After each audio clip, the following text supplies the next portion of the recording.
الحمد للہ رب العالمین والصلاة والسلام علی محمد الامین اعوذ باللہ من الشیطان الرجیم بسم اللہ الرحمن الرحیم۔ خواتین و حضرات، ہم سورہ اعراف کی آیت 11 کا مطالعہ کر رہے ہیں۔ اس سے پیچھے سورہ کے مخاطبین یعنی قریش سے یہ کہا گیا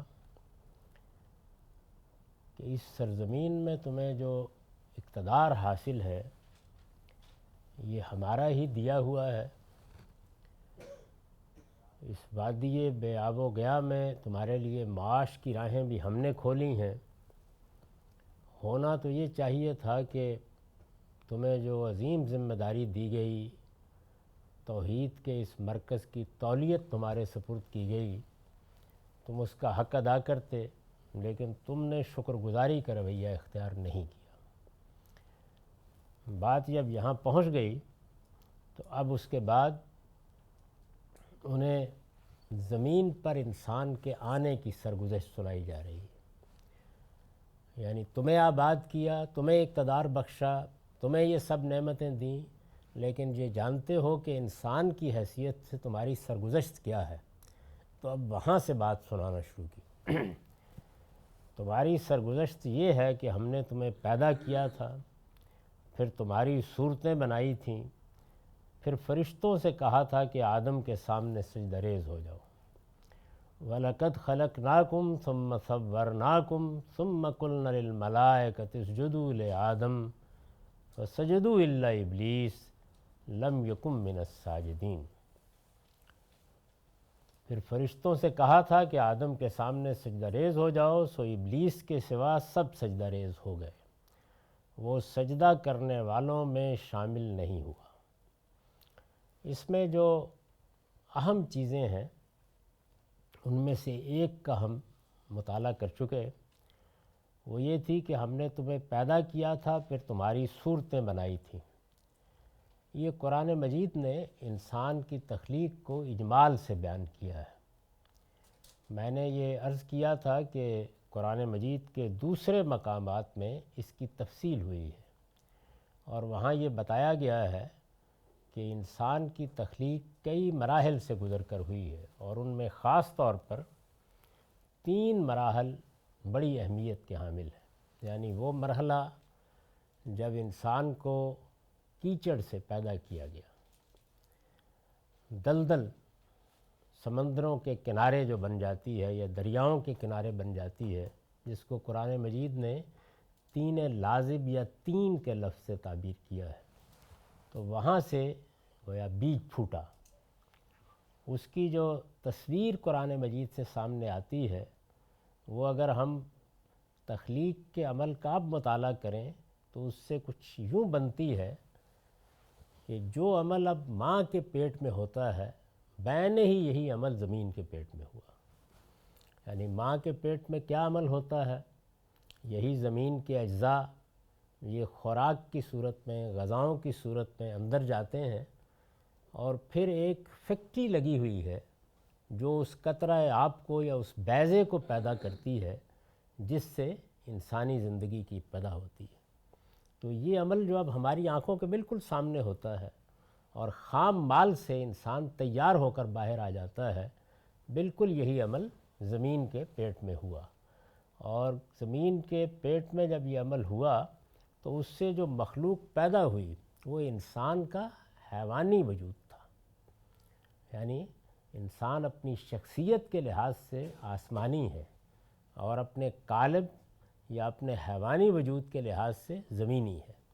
تو وہ اس کا جو وجود تخلیق ہوا، اس کو پھر اللہ تعالیٰ کہتے ہیں کہ دوسرے مرحلے میں ہم نے تسویے کے مراحل سے گزارا، یعنی اس کو نقص سے درست کرنے کا عمل ہوا۔ تسویہ ہموار کرنا، درست کرنا، بنانا، سنوارنا، یہ عمل ہوا، اور یہ ہو سکتا ہے کہ ہزاروں سال میں ہوا ہو، اور بظاہر ایسے لگتا ہے کہ جیسے اختلاط کے نتیجے میں ہوا، جیسے ہم بھی جانوروں کی اختلاط کے نتیجے میں بہت سی نئی نسلیں اور اعلیٰ نسلیں پیدا کرنے میں کامیاب ہو جاتے ہیں۔ اس مرحلے کے بعد پھر وہ موقع آیا کہ جب اس حیوان انسان میں سے دو کا انتخاب کر کے اللہ تعالیٰ نے ان کو وہ چیز دی جس کو ہم انسان کہتے ہیں، یعنی وہ شعور دیا جس کے نتیجے میں وہ خدا کی معرفت کا حامل ہوا، جس کے نتیجے میں خدا سے ہم کلامی کا شرف اس کو حاصل ہوا، جس کے نتیجے میں علم عقل جیسی عظیم نعمتیں اس کو ملیں، جس کے نتیجے میں یہ حصے جمالیات اس کے اندر آئی، جس کے نتیجے میں اس کے اخلاقی وجود کا ظہور ہوا۔ تو یہ انسان ان مراحل سے گزرنے کے بعد وجود پذیر ہوا۔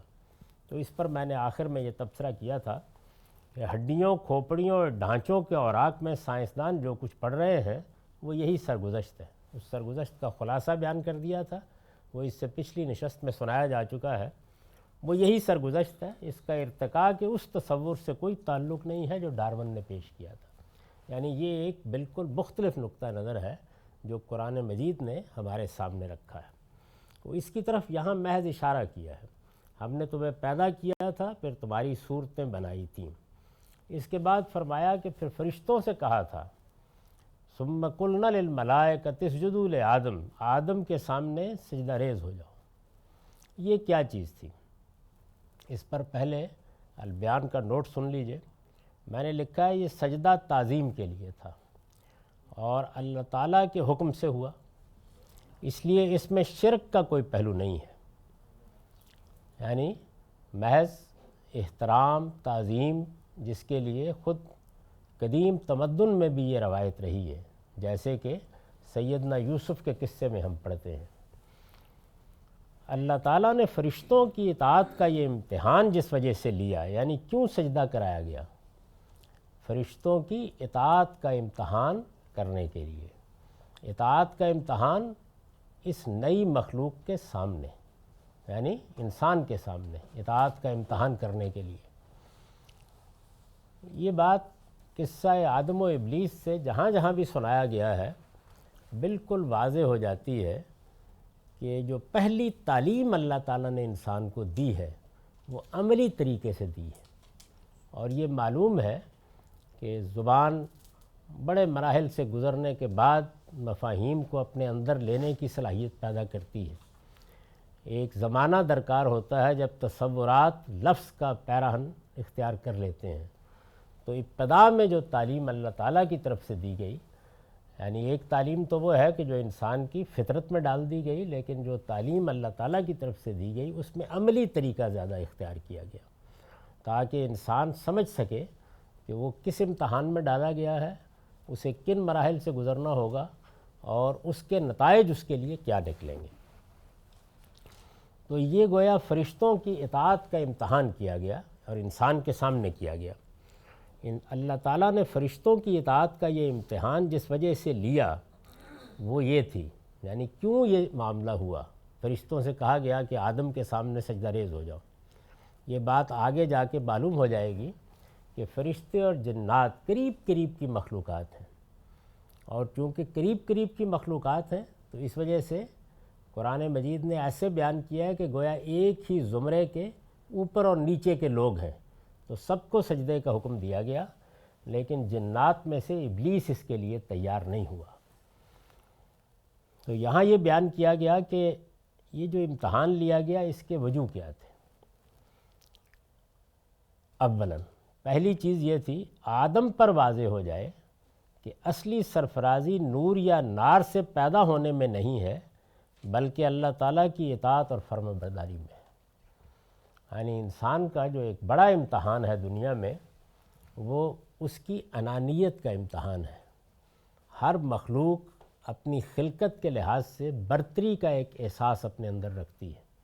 یہ احساس سب سے بڑھ کر جس مخلوق میں تھا یا ہونا چاہیے وہ فرشتے ہیں، اس کے بعد جنات ہیں، اور انسان بھی کوئی کم نہیں۔ ہم دیکھتے ہیں انسان کی تاریخ میں اس کی انانیت کا ظہور کس کس پہلو سے ہوا ہے۔ تو سب سے بڑی چیز جو اس دنیا میں انسان کو سمجھنی ہوتی ہے وہ یہ ہے کہ وہ اللہ کی مخلوق ہے، اس کا ایک بندہ ہے، اسے ابدیت کے بندگی کے شعور اور احساس کے ساتھ جینا ہے۔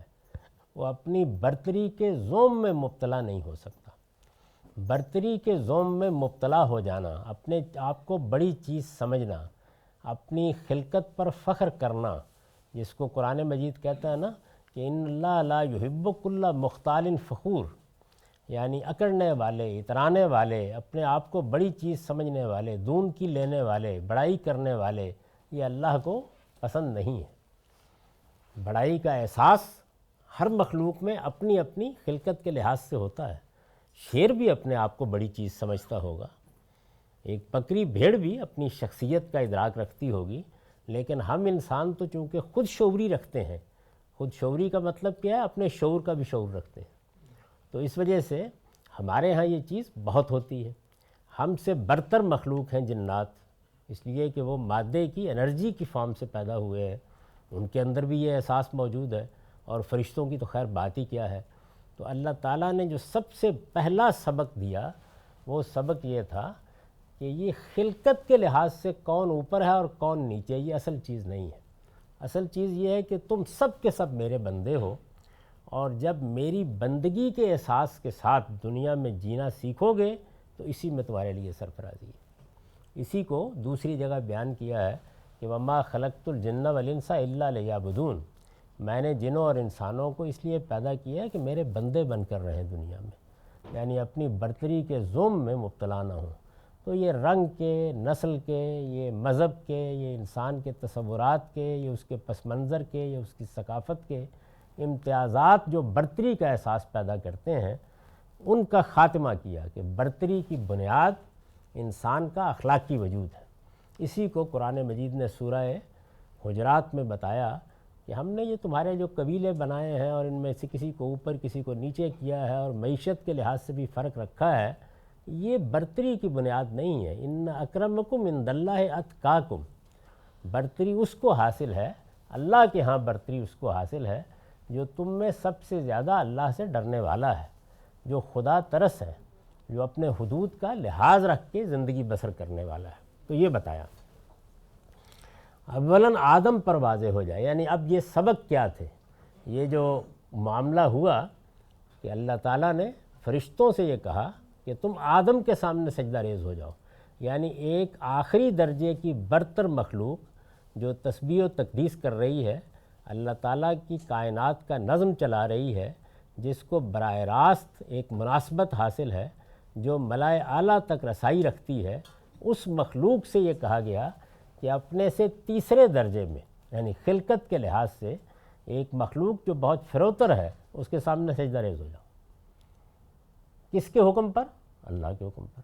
تو گویا کس چیز کا امتحان لیا جا رہا ہے؟ اطاعت کا، بندگی کا، اس چیز کا کہ یہ زوم ہے کہ ہم بڑے ہیں، اس کی بنیاد پر فیصلہ ہوگا، یا یہ احساس کہ ہم اس کے بندے ہیں، وہ حکم دے گا تو اس کے سامنے جھک جائیں گے۔ یہ امتحان ہے جس کے ذریعے سے آدم کی تعلیم کی ابتدا کی جا رہی ہے۔ آدم پر واضح ہو جائے، یعنی پہلی تعلیم کیا دی؟ آدم پر واضح ہو جائے کہ اصلی سرفرازی نور یا نار سے پیدا ہونے میں نہیں ہے، بلکہ اللہ تعالیٰ کی اطاعت اور فرما برداری میں۔ یعنی سرفرازی کا معیار کیا ہوگا اب اس دنیا میں؟ وہ یہ ہے۔ لہٰذا یعنی اب وہ دنیا میں جا رہا ہے، اس کو بھیجنا ہے، ایک مقصد ہے اس کی خلقت کا، لہٰذا اسے بھی اپنی انانیت کو ایک طرف رکھ کر ہمیشہ حق کے سامنے سر تسلیم خم کر دینا چاہیے۔ یہ پہلی تعلیم ہے،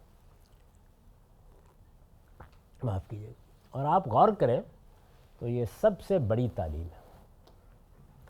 یعنی اس وقت بھی جس مسئلے سے ہم سب دو چار ہو جاتے ہیں، وہ کیا مسئلہ ہے؟ یعنی جب ہماری شخصیت ایک خاص حیثیت اختیار کر لیتی ہے، اور شخصیت صرف فرد کی نہیں ہوتی، یہ قوموں، گروہوں اور طبقات کی بھی ہوتی ہے۔ جب وہ اپنی ایک خاص حیثیت اختیار کر لیتی ہے تو پھر اس کے سامنے اگر اس کی مانی ہوئی چیزوں کے برخلاف کوئی حق آ جائے تو یہ انانیت ہوتی ہے، یہ ماضی کا افتخار ہوتا ہے، یہ اپنے بزرگوں اور اپنے بڑوں کے ساتھ تعلق کا احساس ہوتا ہے جو حق کو ماننے میں رکاوٹ بن جاتا ہے۔ سب سے بڑی چیز یہی ہوتی ہے، اور یہ چیز جو پیدا کہاں سے ہوتی ہے؟ یہ اسی انفرادی یا قومی یا طبقاتی افتخار کے شعور سے پیدا ہوتی ہے، وہیں سے پیدا ہوتی ہے۔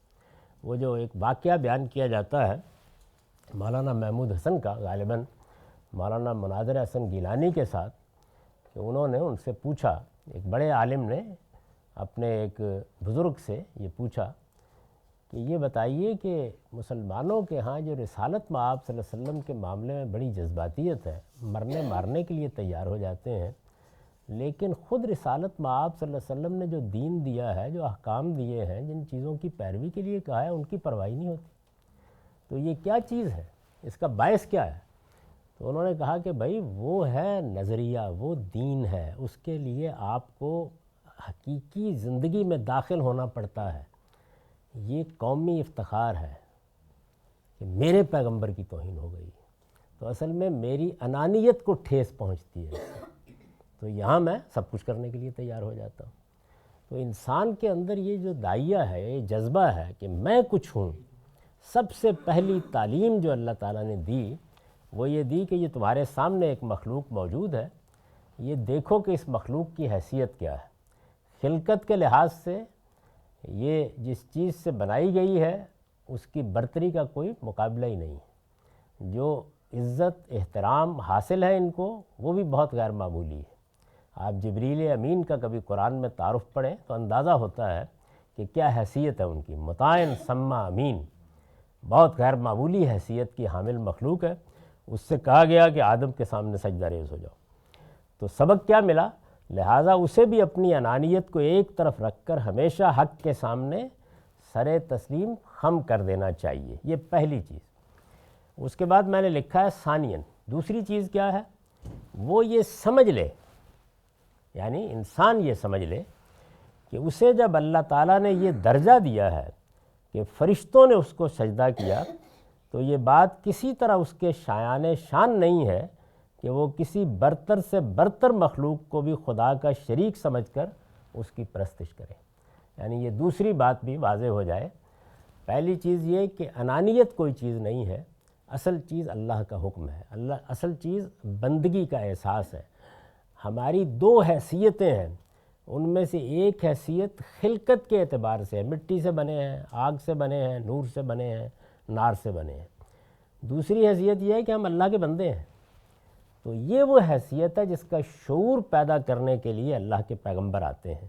تو یہ بتایا گیا کہ جب تم اللہ کے بندے ہو تو پھر اللہ ہی کے بندے بن کر رہو، کسی اور برتر سے برتر مخلوق کو بھی خدا کا شریک قرار نہ دو، اس لیے کہ جو سب سے برتر مخلوق ہے وہ بھی میرے حکم پر تمہارے سامنے سجدہ ریز ہو گئی۔ تو جب صورتحال یہ ہے تو پھر یہ تو نہیں ہونا چاہیے کہ تم سورج چاند کے سامنے سجدے کرتے پھرو، یا جانوروں کے سامنے سجدہ ریز ہوتے رہو، یا اپنے توہمات کی مورتیاں بنا کر ان کے سامنے جھک جاؤ۔ بندگی اور پرستش اللہ تعالیٰ ہی کا حق ہے۔ وہ اگر اس حق میں کسی کو شریک کرتا ہے، یعنی انسان اگر اللہ کے اسی حق میں کسی کو شریک کرتا ہے تو صرف اللہ تعالیٰ کی اہانت نہیں کرتا بلکہ خود اپنی بھی اہانت کرتا ہے۔ تو دو سبق مل گئے اس کے نتیجے میں، ایک یہ کہ پرستش صرف اللہ ہی کی ہونی ہے، بندگی صرف اللہ ہی کی ہونی ہے، اطاعت صرف اللہ ہی کی ہونی ہے، اور دوسرے یہ کہ برتری کی بنیاد بھی یہی اطاعت، یہی بندگی، یہی شعور اور یہی احساس ہے۔ اس کے ذریعے سے برتری حاصل کرو گے تو ان اکرمکم عند اللہ اتقاکم کا مقام پاؤ گے، اور اگر کسی اور چیز میں مبتلا ہو گئے تو اپنے آپ کو شیطان کے حوالے کر دو گے۔ وہ آگے اس کی تفصیل آ رہی ہے۔ تو یہ ارشاد ہوا کہ جب یہ ہم نے کہا فرشتوں سے کہ سجدہ ریز ہو جاؤ، تو سو ابلیس کے سوا سب سجدہ ریز ہو گئے، وہ سجدہ کرنے والوں میں شامل نہیں ہوا۔ یہ جو ابلیس ہے اس پر میں نے لکھا ہے کہ ابلسا سے افعیل کے وزن پر اس جن کا لقب ہے جس نے آدم کو سجدہ کرنے سے انکار کیا۔ پرانے صحیفوں میں اس کا نام عزازیل آیا ہے، لیکن ابلیس قرآن مجید نے لقب کے طور پر، اور یہ کہاں سے لقب اس کو حاصل ہوا؟ ابلسا کے معنی مایوس اور غمزدہ ہونے کے ہیں۔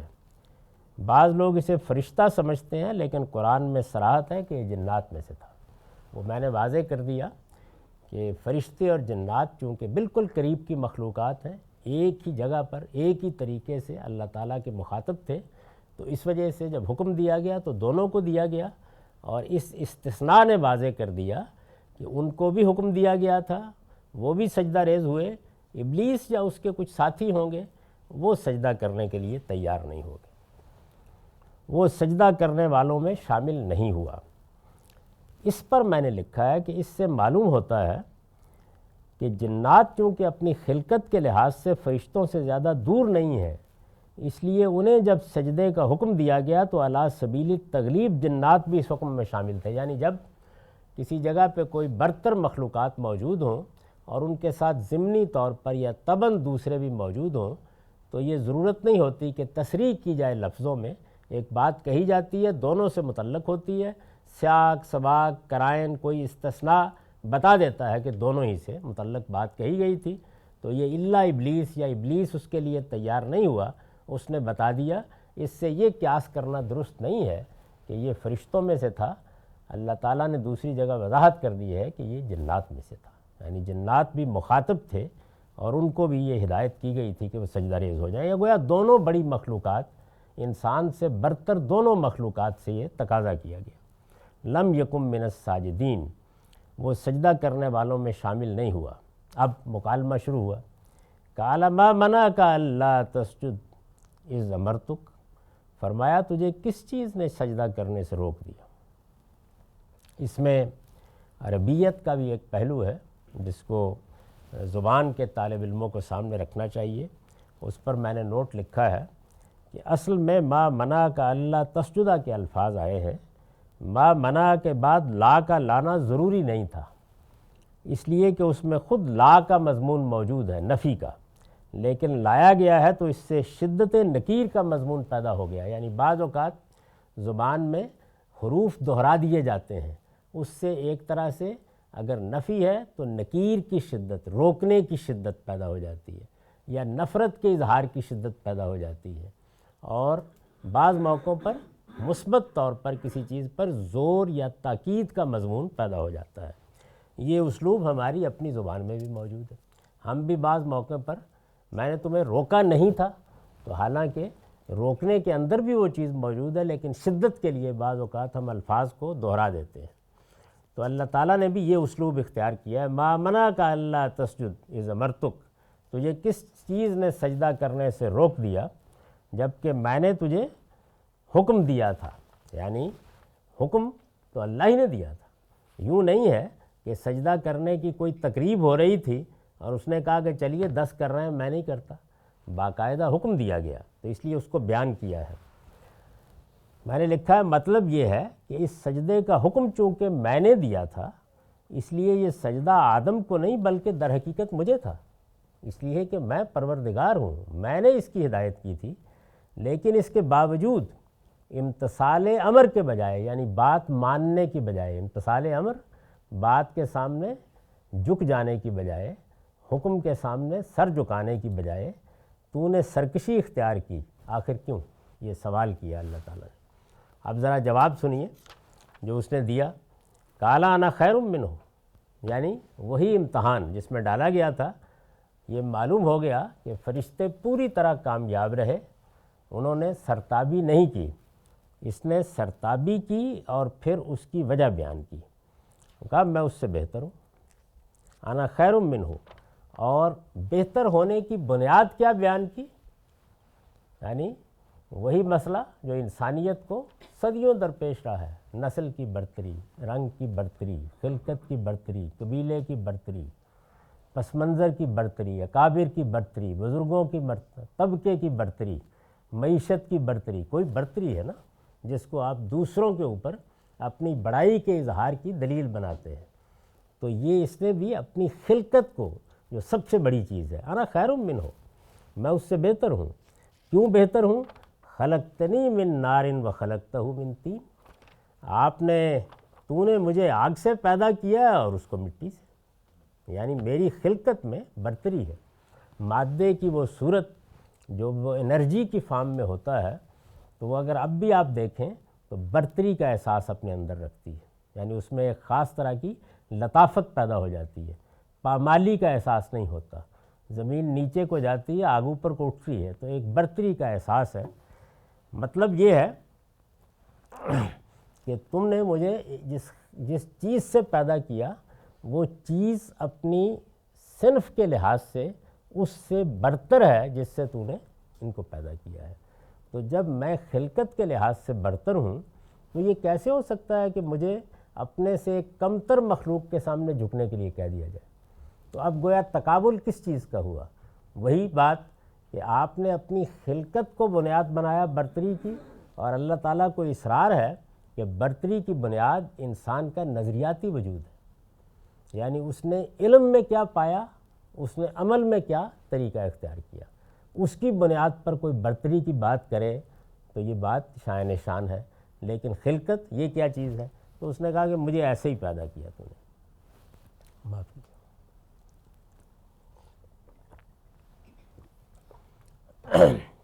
اس پر البیان کا نوٹ ہے، اس سے واضح ہے کہ عز و شرف کو، یعنی میں بڑی چیز ہوں، میرا یہ مقام ہے، میرا یہ قبیلہ ہے، میرا یہ رنگ ہے، میری یہ نسل ہے، اس سے واضح ہے کہ عز و شرف کو نسل و نسب پر مبنی سمجھنے کا فلسفہ، یعنی یہ جو فلسفہ دنیا میں اس کی بنیاد پر بہت قتل و غارت ہوئی ہے۔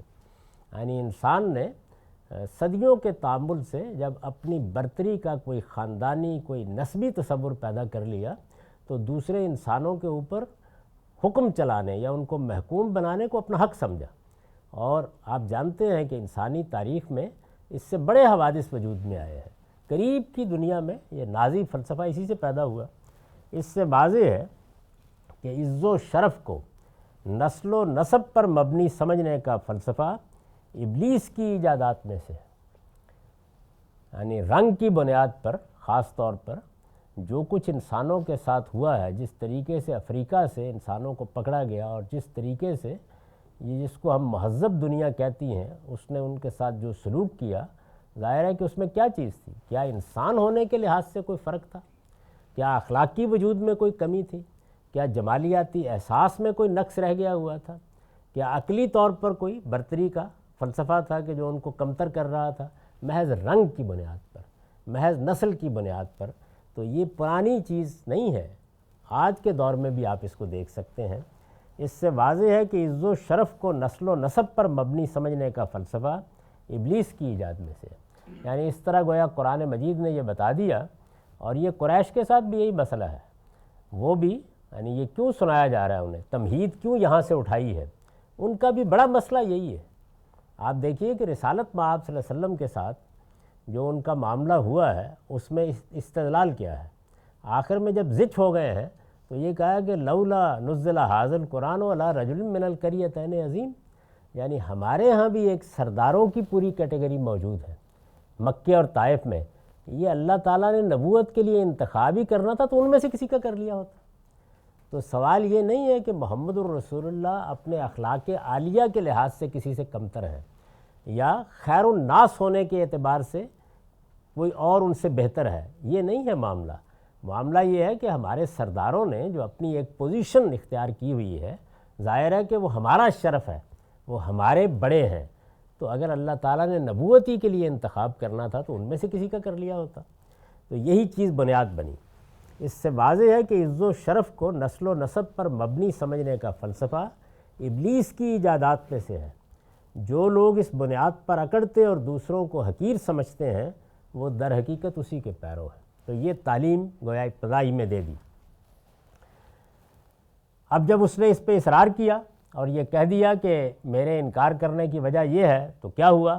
قال فاہبط منہا، فرمایا اچھا تو یہاں سے اتر۔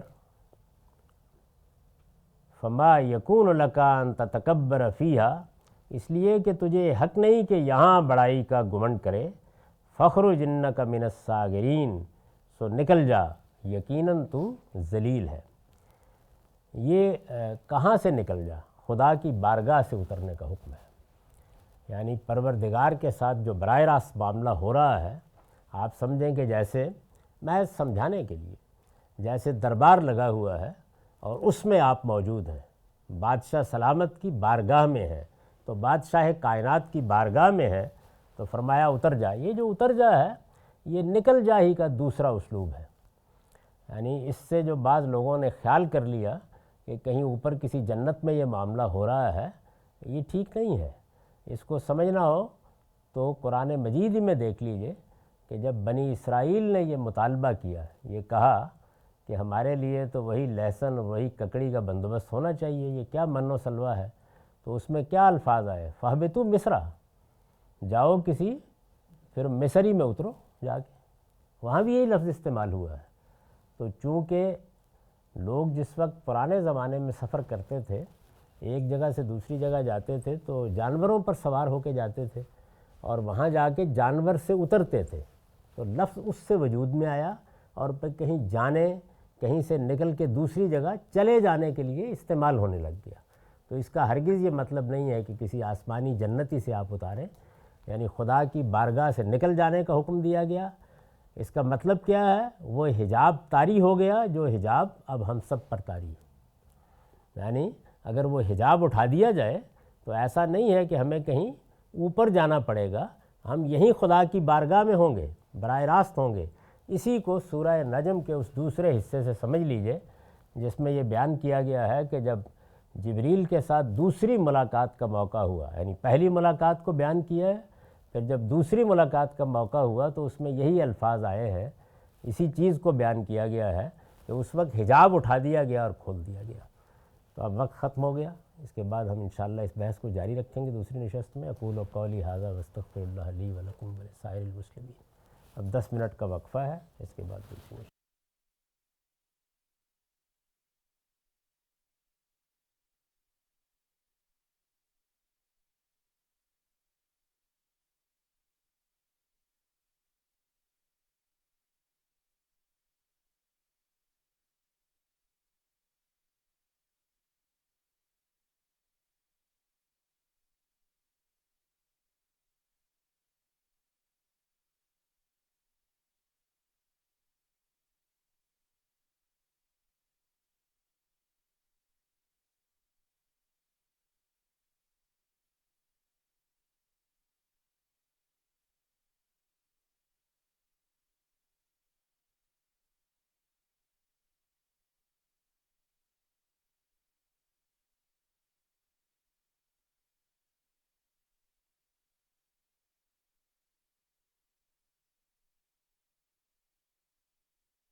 الحمدللہ رب العالمین والصلاة والسلام علی محمد الامین اعوذ باللہ من الشیطان الرجیم بسم اللہ الرحمن الرحیم۔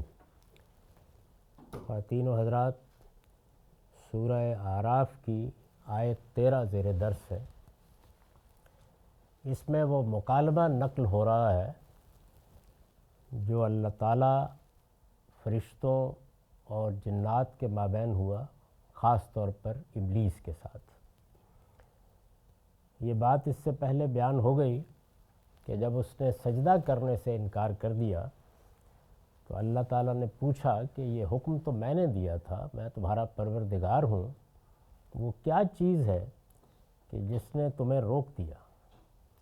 تو اس نے جواب میں یہ کہا کہ میں اس سے برتر ہوں، میں اس سے بہتر ہوں، اور اس برتری یا بہتری کی بنیاد کیا ہے؟ وہ میری خلقت ہے۔ خلقتنی من نار و خلقتہ من طین، اس کو تو مٹی سے، کیچڑ سے پیدا کیا ہے آپ نے، اور میری خلقت آگ سے ہوئی ہے، ایک برتر عنصر سے ہوئی ہے۔ اس وجہ سے میں کیوں اس کے سامنے سجدہ ریز ہوں؟ میں اپنی خلقت کے لحاظ سے برتر ہوں، تو سجدہ کرنا ہے تو اس کو کرنا چاہیے مجھے، میں کیوں سر جھکاؤں؟ تو اللہ تعالیٰ نے فرمایا کہ یہ بات ہے، اچھا تو یہاں سے اتر، اس لیے کہ تجھے یہ حق نہیں کہ یہاں بڑائی کا گھمنڈ کرے۔ یعنی تم نے غور نہیں کیا کہاں کھڑے تھے؟ اللہ تعالیٰ کی بارگاہ میں کھڑے تھے، اللہ تعالیٰ کے حضور میں کھڑے تھے۔ یہ جگہ نہیں تھی کہ یہاں تم یہ کہو کہ میں آگ سے بنا ہوا ہوں یا اس سے بھی کسی برتر چیز سے بنا ہوا ہوں۔ فَاخْرُجْ إِنَّكَ مِنَ الصَّاغِرِينَ قَالَ فَاهْبِطْ مِنْهَا فَمَا يَكُونُ لَكَ أَن تَتَكَبَّرَ فِيهَا فَاخْرُجْ إِنَّكَ مِنَ الصَّاغِرِينَ، اچھا تو یہاں سے اتر، اس لیے کہ تجھے یہ حق نہیں کہ یہاں بڑائی کا گھمنڈ کرے، سو نکل جا، یقیناً تو ذلیل ہے۔ یہ اس موقع کے اوپر ابلیس سے فرمایا۔ تو میں نے عرض کیا تھا کہ یہ جو کہا ہے کہ اتر جا، تو اس کا یہ مطلب نہیں ہے کہ کسی بلند جگہ ہی سے اترنا ہے، بلکہ بارگاہ سے نکل جا۔ یہ خدا کی بارگاہ سے اترنے کا حکم ہے، جہاں جنات اور فرشتے سب اس کے حضور میں اس سے ہم کلام تھے، یعنی دربار سے، بارگاہ سے اترنے کا، نکل جانے کا حکم ان الفاظ میں دیا گیا ہے۔ یہ جو فرمایا کہ اس لیے کہ تجھے یہ حق نہیں کہ یہاں بڑائی کا گھمنڈ کرے، تو اس پر میں نے لکھا ہے مطلب یہ ہے کہ ہماری بارگاہ میں سرکشی اور تکبر کے لیے کوئی جگہ نہیں ہے۔ یعنی کہاں کھڑے ہو؟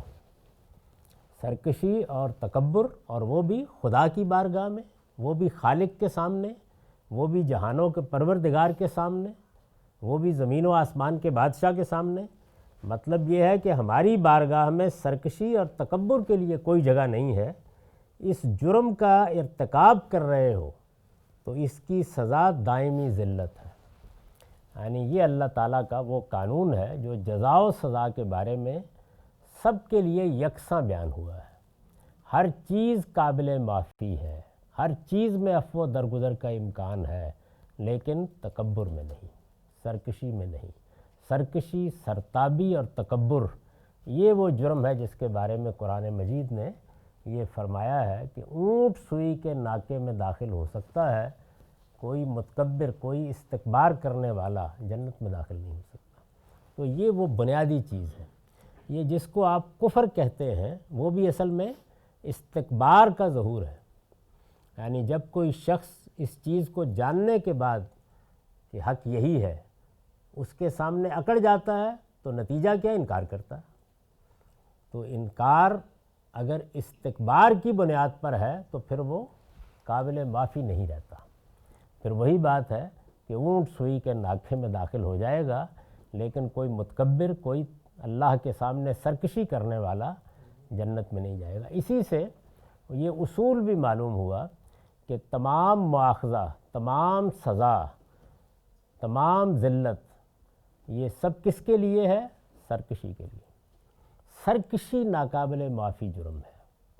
یعنی جب انسان اللہ تعالیٰ کے سامنے ایک بندے کی حیثیت سے کھڑا ہوتا ہے تو گناہ کرتا ہے، گناہ جذبات سے مغلوب ہو کر ہو جاتا ہے، انسانی کمزوریوں کی بنیاد پر ہو جاتا ہے، بشری جبلتوں کی بنیاد پر ہو جاتا ہے، خواہشوں کے غلبے کی بنیاد پر ہو جاتا ہے۔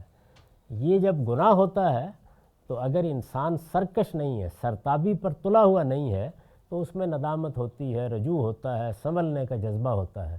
لیکن جس وقت انسان اکڑ جاتا ہے خدا کے مقابلے میں، اور یہ جاننے کے باوجود کہ میرا رویہ، میری بات، میرا طرز عمل غلط ہے، صرف تکبر کی بنیاد پر نہ حق کو علم کی سطح پر مانتا ہے، نہ عمل کی سطح پر قبول کرنے کے لیے تیار ہوتا ہے، تو یہ وہ چیز ہے کہ جو پھر ناقابل معافی بن جاتی ہے۔ یہ ابدی جہنم، یہ دائمی ذلت، یہ دائمی سزا، یہ ہمیشہ کا انتقام، یہ سب کن کے لیے ہے؟ متکبرین کے لیے۔ تو یہ بات قرآن مجید نے واضح کر دی ہے۔ اصل میں کفر بھی اس کے سوا کچھ نہیں کہ وہ تکبر کا علمی ظہور ہے، فسق بھی اس کے سوا کچھ نہیں، وہ تکبر کا عملی ظہور ہے، ظلم بھی اس کے سوا کچھ نہیں، وہ اصل میں تکبر کا دوسروں سے متعلق ہو جانا ہے۔ تو یہ تکبر یا استکبار ہے جو بنیادی جرم ہے۔ اگر انسان اپنے آپ کو اس سے پاک رکھے تو پھر وہ خدا کا بندہ ہے۔ خلطوا عملا صالحا وسیئا، اس سے غلطیاں بھی ہوتے ہیں، وہ اچھائی بھی کرتا ہے، برائی بھی کرتا ہے، سنبھلتا ہے، اوپر اٹھتا ہے، چلتا رہتا ہے۔ اور وہی حضرت مسیح کی بات کہ اس کی مثال تو اس بھیڑ کی سی ہوتی ہے جو گلے والے سے کھو جاتی ہے، خدا اپنی بھیڑوں کو بھول کر جو اس کے گلے میں اس کو تلاش کرتا پھر رہا ہوتا ہے۔ تو پھر تو کوئی بات نہیں ہوتی، بات اس وقت اصل میں بگڑتی ہے جب استکبار پیدا ہوتا ہے۔ تو یہ فرمایا کہ مطلب یہ ہے کہ ہماری بارگاہ میں سرکشی اور تکبر کے لیے کوئی جگہ نہیں ہے۔ اس جرم کا ارتکاب کر رہے ہو تو اس کی سزا دائمی ذلت ہے۔ یعنی سوچ لو ایک مرتبہ، دیکھ لو، اب بھی موقع ہے، لیکن اگر اس پر اصرار کر رہے ہو تو پھر اس کے نتیجے میں معافی کا امکان ختم ہو جائے گا۔ یہاں سے نکل جاؤ، اب اسی ذلت میں رہو گے، ہماری بارگاہ کے دروازے تم پر ہمیشہ کے لیے بند ہو گئے۔ فخرج انک من الصاغرین، یہاں بڑائی کا گمنڈ کرے سو نکل جائے، یقیناً تو ذلیل ہے۔ یہ جو انک من الصاغرین ہے، اس کو بھی بڑی اچھی طرح سمجھ لیجئے۔ اللہ تعالیٰ جو یہاں دینونت برپا کرتے ہیں، جو رسولوں کی بعثت کے بعد جزا و سزا برپا ہوتی ہے، اس میں سرفرازی کی بھی بہت سی صورتیں ہیں۔ یعنی قوموں کو کیا مقام ملتا ہے، برتری حاصل ہوتی ہے، جیسے کہ صحابہ کرام کو ہوئی، ایک عظیم سلطنت وجود میں آ جاتی ہے، جسے سورہ نور میں بیان کیا ہے کہ میں نے وعدہ کیا تھا کہ جو لوگ بھی پیغمبر کا ساتھ دیں گے اور سچے عمل پر قائم رہیں گے، ان کو میں زمین کا اقتدار دے دوں گا۔ لیکن دوسری جانب جو سزا دی جاتی ہے وہ دو صورتوں میں ہوتی ہے۔ ایک موت کی سزا، جن لوگوں نے شرک کو دین بنا لیا اور وہ اسی پر اصرار کر کے کھڑے ہو گئے، ان کے لیے موت کی سزا۔ اور جن لوگوں نے شرک کو دین نہیں بنایا لیکن دین کو بحیثیت دعوت کے قبول کرنے کے لیے تیار نہیں ہوئے، اور کس چیز میں مبتلا ہوئے؟ اسی میں کہ ہمارے اکابر، ہمارے بڑے، ہماری تاریخ، ہماری کتابیں، ہماری قوم، یہ کیسے ہو سکتا ہے کہ اس سے باہر بھی کہیں حق پایا جائے؟ اب اللہ تعالیٰ کا قانون یہ ہے کہ حق کہاں آئے گا اور کہاں سے آئے گا، یہ وہی فیصلہ کرتا ہے۔ یعنی یہ تو نہیں ہو سکتا کہ جو مدرسہ آپ نے بنایا ہے ہمیشہ اسی میں سے حق پیدا ہو، جو طبقہ آپ نے پیدا کیا ہے ہمیشہ اسی کی زبان پر حق آئے۔ وہ کہیں سے بھی آئے گا، اور آئے گا تو امتحان پیدا کر دے گا۔ تو جب وہ آ جاتا ہے تو اس وقت انسان کو کیا کرنا چاہیے؟ تو یہ وہ جگہ ہے کہ جس کے بعد پھر جب انسان انکار کرتا ہے، اس بنیاد پر انکار کرتا ہے، تو اس کے لیے کیا سزا ہے؟ اس کے لیے یہی الفاظ ہیں وہاں بھی، حتیٰ یؤتوا الجزیۃ عن ید وہم صاغرون، محکومی کی سزا۔ یہاں پر بھی یہی کہا ہے، فخرج انک من الصاغرین، یعنی دائمی ذلت کی سزا، دائمی محکومی کی سزا، الا یہ کہ آدمی توبہ کر لے۔ انسانوں کے لیے تو اس کا دروازہ کھلا ہوتا ہے، لیکن اس نے انکار کر دیا، کہا کہ اس کا کوئی سوال نہیں۔ اب دیکھیے اس نے آگے سے کیا کہا، قال انظرنی الی یوم یبعثون، بولا مجھے اس دن تک مہلت دے جب لوگ اٹھائے جائیں گے۔ یعنی پھر میں ایک مشن رکھتا ہوں، مجھے اب اس سے انتقام لینا ہے۔ آپ اگر غور کر کے دیکھیں تو یہ قوموں کی برتری، یہ افراد کی برتری، یہ ایک دوسرے سے انتقام کے داعیات، یہ نیچا دکھانا، یہ ٹانگ کھینچنا، یہ جتنے بھی اس نوعیت کے معاملات ہماری زندگی میں چھوٹے سے بڑے پیمانے پر نمودار ہوتے ہیں، فرد سے قوموں تک، قوموں سے سلطنتوں تک، ان کے پیچھے کیا چیز کار فرما ہوتی ہے؟ یہی گھمنڈ، یہی برتری۔ بڑی مشکل سے انسان نے یہ جانا ہے کہ برتری دوسروں پر قائم کرنے کے جذبے سے نکل کر آئیے اس دنیا میں ایسی ریاستیں قائم کریں، ایسا نظم قائم کریں جو انسانوں کی برابری پر مبنی ہو، جو ان کی خدمت کے جذبے پر مبنی ہو، جس میں رنگ نسل کی تفریق نہ کی جائے، جس میں مذہب کی بنیاد پر، خلقت کی بنیاد پر، پس منظر کی بنیاد پر لوگوں کے فیصلے نہ کیے جائیں۔ خدا کی زمین کو سب کی زمین سمجھا جائے اور انسان کے بنیادی حقوق کا احساس کر کے وہ نظم قائم کیا جائے جو لوگوں کے لیے خیر و صلاح کا باعث بنے۔ تو یہ نظریہ آسانی سے قبول نہیں ہوتا، کیونکہ فوری طور پر انسان اپنے پس منظر کے لحاظ سے اپنی برتری کے کسی نہ کسی احساس کے ساتھ حملہ آور ہو جاتا ہے۔ یعنی طبقات بھی ہوتے ہیں، قومیں بھی ہوتی ہیں، اور کچھ نہیں ملے گا تو یہی ہو جائے گا کہ ہم تم سے پہلے یہاں سے آباد ہیں، درا حالے کہ اس پہلے میں سوائے تاریخ کے کوئی فرق نہیں ہوتا۔ لیکن خدا کی زمین پر آپ کب پیدا ہوئے، آپ کب یہاں آئے، آپ کب وہاں آئے، آپ نے کب کسی جگہ کو آ کے آباد کیا، یہ صرف قبل و بعد کا مسئلہ ہے۔ خدا کی زمین ہے، آپ سب برابر کی حیثیت سے ہیں، تو انسان آسانی سے ان سب باتوں کو ماننے کے لیے تیار نہیں ہوتا۔ تو اس نے بھی یہی کہا، اور یہ کہا کہ پھر آپ مجھے مہلت دیں۔ یعنی کس بات کی مہلت؟ معاف کیجیے، یعنی اس بات کی مہلت کہ میں یہ ثابت کر سکوں کہ انسان کو جو شرف بخشا گیا ہے وہ فی الواقع اس کا اہل نہیں ہے۔ یعنی آپ دیکھیے کہ جو مقابلہ درپیش ہو گیا وہ یہ ہے، اللہ تعالیٰ نے چونکہ انسان کے سامنے جھکنے کے لیے کہا اور اس نے اس کو خدا کا حکم ہے یعنی اطاعت کے امتحان کے معنی میں نہیں لیا، برتری کے پہلو سے لیا، تو اب برتری کو چیلنج ہونا ہے نا، برتری کو چیلنج ہونا ہے، تو وہ کہاں سے چیلنج ہوگی؟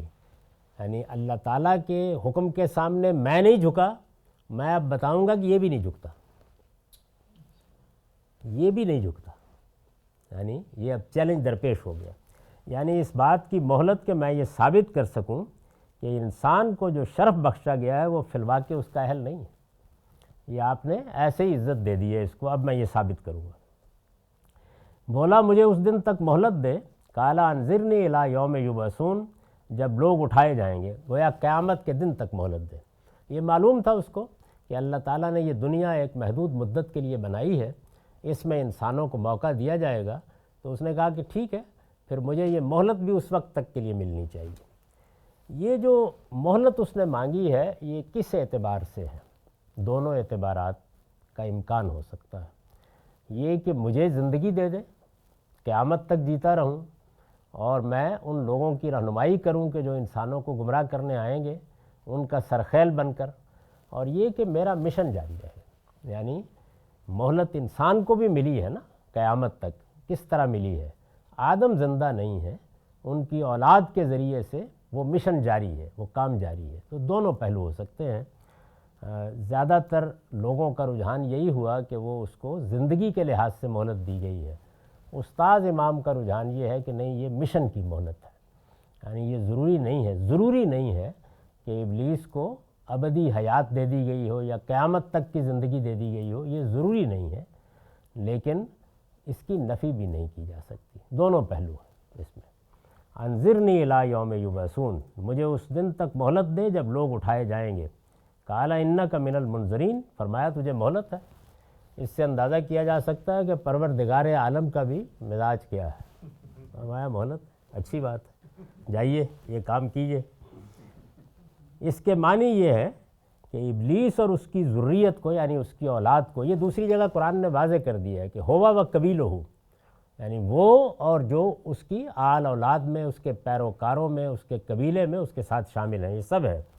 اس کے معنی یہ ہے کہ ابلیس اور اس کی ذریت کو اللہ تعالیٰ نے قیامت تک کے لیے یہ مہلت دی ہے کہ وہ انسان کو بہکانے اور ورگلانے کے لیے جو کچھ کر سکتا ہے کر لے، یعنی گویا اس کے عمل پر کوئی پابندی نہیں لگائی گئی، جو کر سکتا ہے کر لے، آگے وہ بتائے گا کہ میں کیا کروں گا۔ فرمایا تجھے مہلت ہے۔ انسان کے شرف و مزیت، یعنی انسان کو جو شرف حاصل ہوا ہے، جو امتیاز حاصل ہوا ہے، مزیت امتیاز حاصل ہوا ہے، برتری حاصل ہوئی ہے، انسان کے شرف و مزیت کے معاملے کا فیصلہ اس کے نتیجے میں قیامت پر ملتوی ہو گیا ہے۔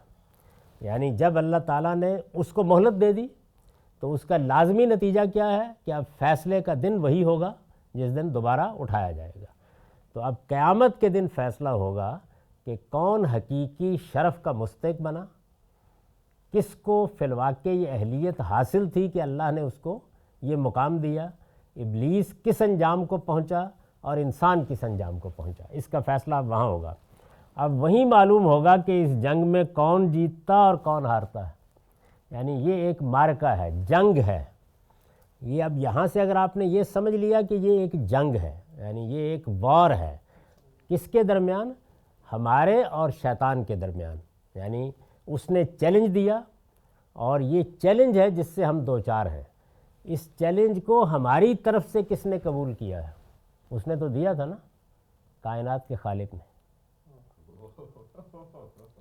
کس نے قبول کیا کہ میں نے بنایا ہے اس مخلوق کو؟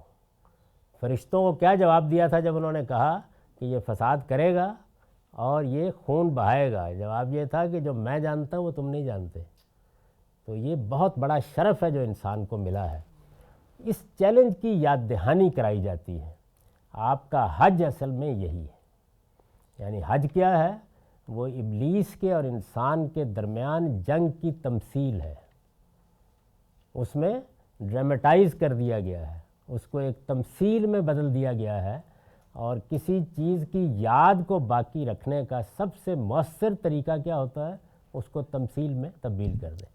تو وہاں آپ اصل میں اللہ تعالیٰ کی آواز پر لبیک کہتے ہیں۔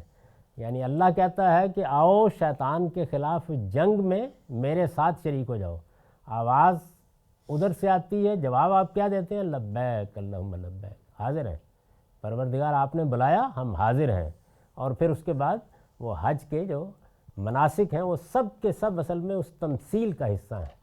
آپ مجاہد بن کے چلے گئے ہیں، آپ نے پڑاؤ ڈال دیا ہے، آپ نے دعائیں کی ہیں، آپ اس جنگ میں جیتنے کے لیے بیتاب ہیں، اور اس کا کلمینیشن، اس کا آخری مقام کیا ہوتا ہے؟ جب آپ ہاتھ میں کنکر پکڑ کے تمثیل کے طریقے پر، ظاہر ہے کہ وہاں تلوار تو نہیں پکڑنی نا، تو آپ ایک علامت کے اوپر سنگباری کر کے بتا دیتے ہیں کہ ہم اس جہاد میں اللہ کے ساتھ کھڑے ہیں۔ تو یہ پہلو جو ہے اس کو ملحوظ رکھنا چاہیے کہ یہ اصل میں وہ چیلنج ہے جو شیطان نے دے رکھا ہے۔ استاد امام لکھتے ہیں یہی وہ موڑ ہے جہاں سے انسان کی زندگی کارزار امتحان میں داخل ہوتی ہے۔ یعنی جیسے ہی ابلیس نے یہ معاملہ کیا تو اب گویا ایک طرف پروردگار ہے، وہ یہ کہتا ہے کہ جیت میری ہوگی، میں اپنی جنت کے لیے لوگوں کا انتخاب کر لوں گا، اور وہ یہ کہتا ہے کہ میں نے کسی کو نہیں آنے دینا۔ شیطان نے جیسا کہ آگے آ رہا ہے اپنا پورا زور اس بات کے لیے لگانے کا منصوبہ بنایا کہ وہ انسان کو نااہل و نالائق ثابت کر دے، اور انسان کی سعادت و کامرانی اس بات میں ٹھہری کہ وہ یہ ثابت کرے کہ وہ فی الواقع اس کا اہل ہے۔ تو اب اصل میں جنگ کیا ہے؟ یعنی مجھے اور آپ کو یہ ثابت کرنا ہے کہ جو عظیم شرف، جو بہت بڑی مزیت ہم کو دی گئی وہ کیا ہے؟ ابدی بادشاہی، جنت کی ابدی بادشاہی۔ یعنی خدا ازلی ہے، خدا ابد تک ہے، انسان ازلی نہیں ہے، مخلوق ہے لیکن ابد تک ہے۔ یہ کوئی معمولی چیز نہیں ہے، دائمی عیش، ہمیشہ کی زندگی، جہاں موت کو بھی موت آ جائے گی۔ تو یہ عظیم زندگی، یہ عظیم شرف جو انسان کو ملا ہے، اس کا اہل ثابت کرنا ہے۔ تو اہلیت ثابت کیسے کرنی ہے؟ اپنے آپ کو پاکیزہ رکھ کر۔ اب یہ امتحان ہے جس میں انسان کو ڈال دیا گیا ہے۔ تو انسان کی سعادت، انسان کی کامرانی، انسان کی کامیابی اس بات میں ٹھہری کہ وہ یہ ثابت کر دے کہ وہ فی الواقع اہل ہے، اور شیطان کی کامیابی اس میں ٹھہری کہ وہ یہ ثابت کر دے کہ آپ نے بیجا اعتماد کیا تھا، مجھے بیجا ذلت میں ڈالا تھا، میں ہی صحیح تھا، میں فی الواقع ہر لحاظ سے برتر تھا، آپ کی یہ مخلوق اس قابل نہیں تھی۔ یہ ہے وہ امتحان اور کشمکش۔ غلام صاحب ایک سوال میرے ذہن میں آتا ہے، وہ یہ کہ یہ جو مکالمہ ہے جس میں شیطان ایک طرح سے چیلنج کر رہا ہے اور اللہ جو ہیں پورے اعتماد سے، یعنی وہ تو خالق ہیں، اس چیلنج کو قبول کر رہے ہیں۔ اب جب انسان سرکشی کرتا ہے، اور قرآن میں باقی مقامات پہ اللہ اپنے غصے کا اظہار کرتے ہیں، تو کیا یوں محسوس ہوتا ہے کہ ایک جس طرح باپ کا مان ہوتا ہے اپنی اولاد سے کہ بھئی میں نے اس کو سب چیزیں دیں، نعمتیں دیں، شعور کا احساس دیا، تو اب یہ میری طرف ہی لوٹے گا، تو جب انسان نافرمانی کرتا ہے اور اللہ تعالیٰ کا غضب اور غصہ آتا ہے، تو یہ اصل میں اسی مان کے بارے میں اللہ تعالیٰ کو دکھ پہنچتا ہے کہ بھئی یہ تو میرا بندہ تھا، کیوں چھوڑ کے جا رہا ہے مجھے؟ ایسا ہی ہے؟ نہیں، ظاہر ہے کہ یہ جتنی تعبیریں ہیں وہ ہم ذات خداوندی کے بارے میں استعمال نہیں کرتے، لیکن تصویر ٹھیک ہے۔ امام فراہی نے ایک مقام کے اوپر اللہ تعالیٰ کی شخصیت کا نقشہ کھینچا ہے، میں نے وہ اقتباس القائد الی عیون العقائد سے میزان میں نقل کیا ہے، تو اس میں اللہ تعالیٰ ایک شخصیت کے طور پر ہنستا، مسکراتا، غصے میں بھی آتا، ناراض بھی ہوتا محسوس ہوتا ہے، تو ایک ہستی کے طور پر ہمارے سامنے جو محبت کے ساتھ، اور پھر یہ کہ ذو انتقام بھی ہے، یہ ساری چیزیں ہیں، تو اس میں شک نہیں ہے کہ ہم نے اعتماد مجروح کیا اگر ہم نے شیطان کی بات مانی، اور یہی وہ مان ہے اللہ تعالیٰ کا جس کو ٹھیس نہیں پہنچنی چاہیے۔ اب اس نے کیا کہا؟ فرمایا تجھے مہلت ہے، انک من المنذرین، قال فبما اغویتنی لاقعدن لہم صراطک المستقیم ثم لآتینہم من بین ایدیہم ومن خلفہم وعن ایمانہم وعن شمائلہم ولا تجد اکثرہم شاکرین۔ بولا، اس نے کیا جواب دیا؟ بولا پھر اس لیے کہ تو نے مجھے گمراہی میں ڈالا ہے۔ یہ دیکھیے، یہ اس میں بڑی حکمت کی چیزیں ہیں کہ جس وقت ایک مقدمہ انسان قائم کر لیتا ہے تو وہ کہاں سے بات کرتا ہے؟ شیطان بھی مخلوق ہے۔ پھر اس لیے کہ تو نے مجھے گمراہی میں ڈالا ہے، یہ بات کرنے سے پہلے اس نے اپنے آپ کو بری ذمہ کر دیا۔ پھر اس لیے کہ تو نے مجھے گمراہی میں ڈالا، میں نے اس پر لکھا ہے، یعنی میں خود گمراہ نہیں ہوا، بلکہ تو نے حکم ہی ایسا دیا تھا جس کا امتثال میرے لیے ممکن نہیں تھا، یعنی اصل میں معاملہ آپ کی طرف سے ہوا ہے، یہ کوئی حکم تھا دینے کا؟ یعنی نہ مجھے دیکھا، نہ میری خلقت دیکھی، نہ میرا مقام دیکھا، نہ میرا پس منظر دیکھا، اور مجھے ایک کم تر فروتر مخلوق کے سامنے جھکنے کے لیے کہہ دیا، بلکہ تو نے حکم ہی ایسا دیا تھا جس کا امتثال میرے لیے ممکن نہیں تھا، چنانچہ میں اگر گمراہ ہوا ہوں تو اس گمراہی پر معاذ اللہ تو نے مجھے مجبور کیا ہے، یعنی میں گمراہ نہیں ہوا۔ آگے کی آیات سے واضح ہے کہ اللہ تعالیٰ نے ابلیس کی اس بات پر کوئی تبصرہ نہیں کیا۔ اس کی وجہ کیا ہے؟ اس کی وجہ یہ ہے کہ یہ ایک کھلی ہوئی سفیہانہ بات تھی جس کا جواب دینے کی کوئی ضرورت نہ تھی، یعنی بعض اوقات ایک بڑی ہی احمقانہ بات، احمقانہ تعویل، احمقانہ عذر، بلکہ عذر لنگ پیش کر دیا جاتا ہے، تو اس کو اہمیت دینے کی ضرورت نہیں ہوتی، بداہتاً غلط ہے، اس لیے کہ پیچھے پوری طرح واضح کر دیا گیا ہے کہ یہ اصل میں خلقت پر بڑائی کا احساس ہے جو باعث بنا ہے، پیچھے وہ پوری بات بیان ہو گئی ہے۔ اب ظاہر ہے کہ اگر ایک گمراہ ہونے والا یا ایک سرکشی اختیار کرنے والا ساری بات کو اللہ تعالیٰ کی طرف ڈال رہا ہے تو اس پر کوئی تبصرے کی ضرورت نہیں، لیکن آپ دیکھیے کہ اس نے چیلنج کیا دیا ہے، وہ یہ کہتا ہے کہ اب میں کیا کروں گا؟ لاقعدن لہم صراطک المستقیم، اب میں بھی اولاد آدم کے لیے ضرور تیری سیدھی راہ پر گھات میں بیٹھوں گا، یعنی تیری سیدھی راہ کون سی ہے؟ توحید کی راہ۔ انسان جب اس حقیقت کو تسلیم کر لیتا ہے کہ اس کائنات کا تنہا خالق وہی ہے اور میں اس کا بندہ ہوں، توحید اصل میں ایک دو طرفہ احساس ہے، یہ بات کہ اس دنیا میں، اس کائنات میں اللہ تعالیٰ کے سوا کوئی بادشاہ نہیں، کوئی الہ نہیں، کوئی معبود نہیں، کوئی خالق نہیں، وہی تنہا ہے، میرا رب وہی ہے، اور دوسری جانب یہ احساس کہ میں کیا ہوں؟ میں اس کا بندہ ہوں۔ تو بندگی کا احساس کس کی نسبت سے؟ اس کائنات کے رب، اس کائنات کے بادشاہ اور اس کائنات کے معبود کے حوالے سے، یہی معرفت الہی ہے۔ تو توحید صرف اس کا نام نہیں ہے کہ آپ اللہ کو ایک مانیں، یہ اس کے ساتھ اس حقیقت کے اعتراف کا نام بھی ہے کہ میں اسی ایک اللہ کا بندہ ہوں۔ اسی سے یہ اخلاقی تقاضا پیدا ہوتا ہے کہ اب میں بندگی اسی کی کروں گا اور اطاعت بھی اسی کی کروں گا۔ تو یہ بات جو ہے یہ توحید کو کامل کرتی ہے۔ اس سے توحید کی راہ مراد ہے، اس میں البیان کا نوٹ ہے، اس سے توحید کی راہ مراد ہے، یعنی کون سی راہ؟ صراطک المستقیم، صراط مستقیم قرآن مجید میں توحید کی راہ ہے۔ جب آپ بھول بھلیاں میں الجھتے ہیں تو آپ دیکھیے کیا کیا تصورات قائم کرتے ہیں کائنات کی خلقت کے بارے میں، اپنے وجود کے بارے میں، کائنات کے مقصد کے بارے میں۔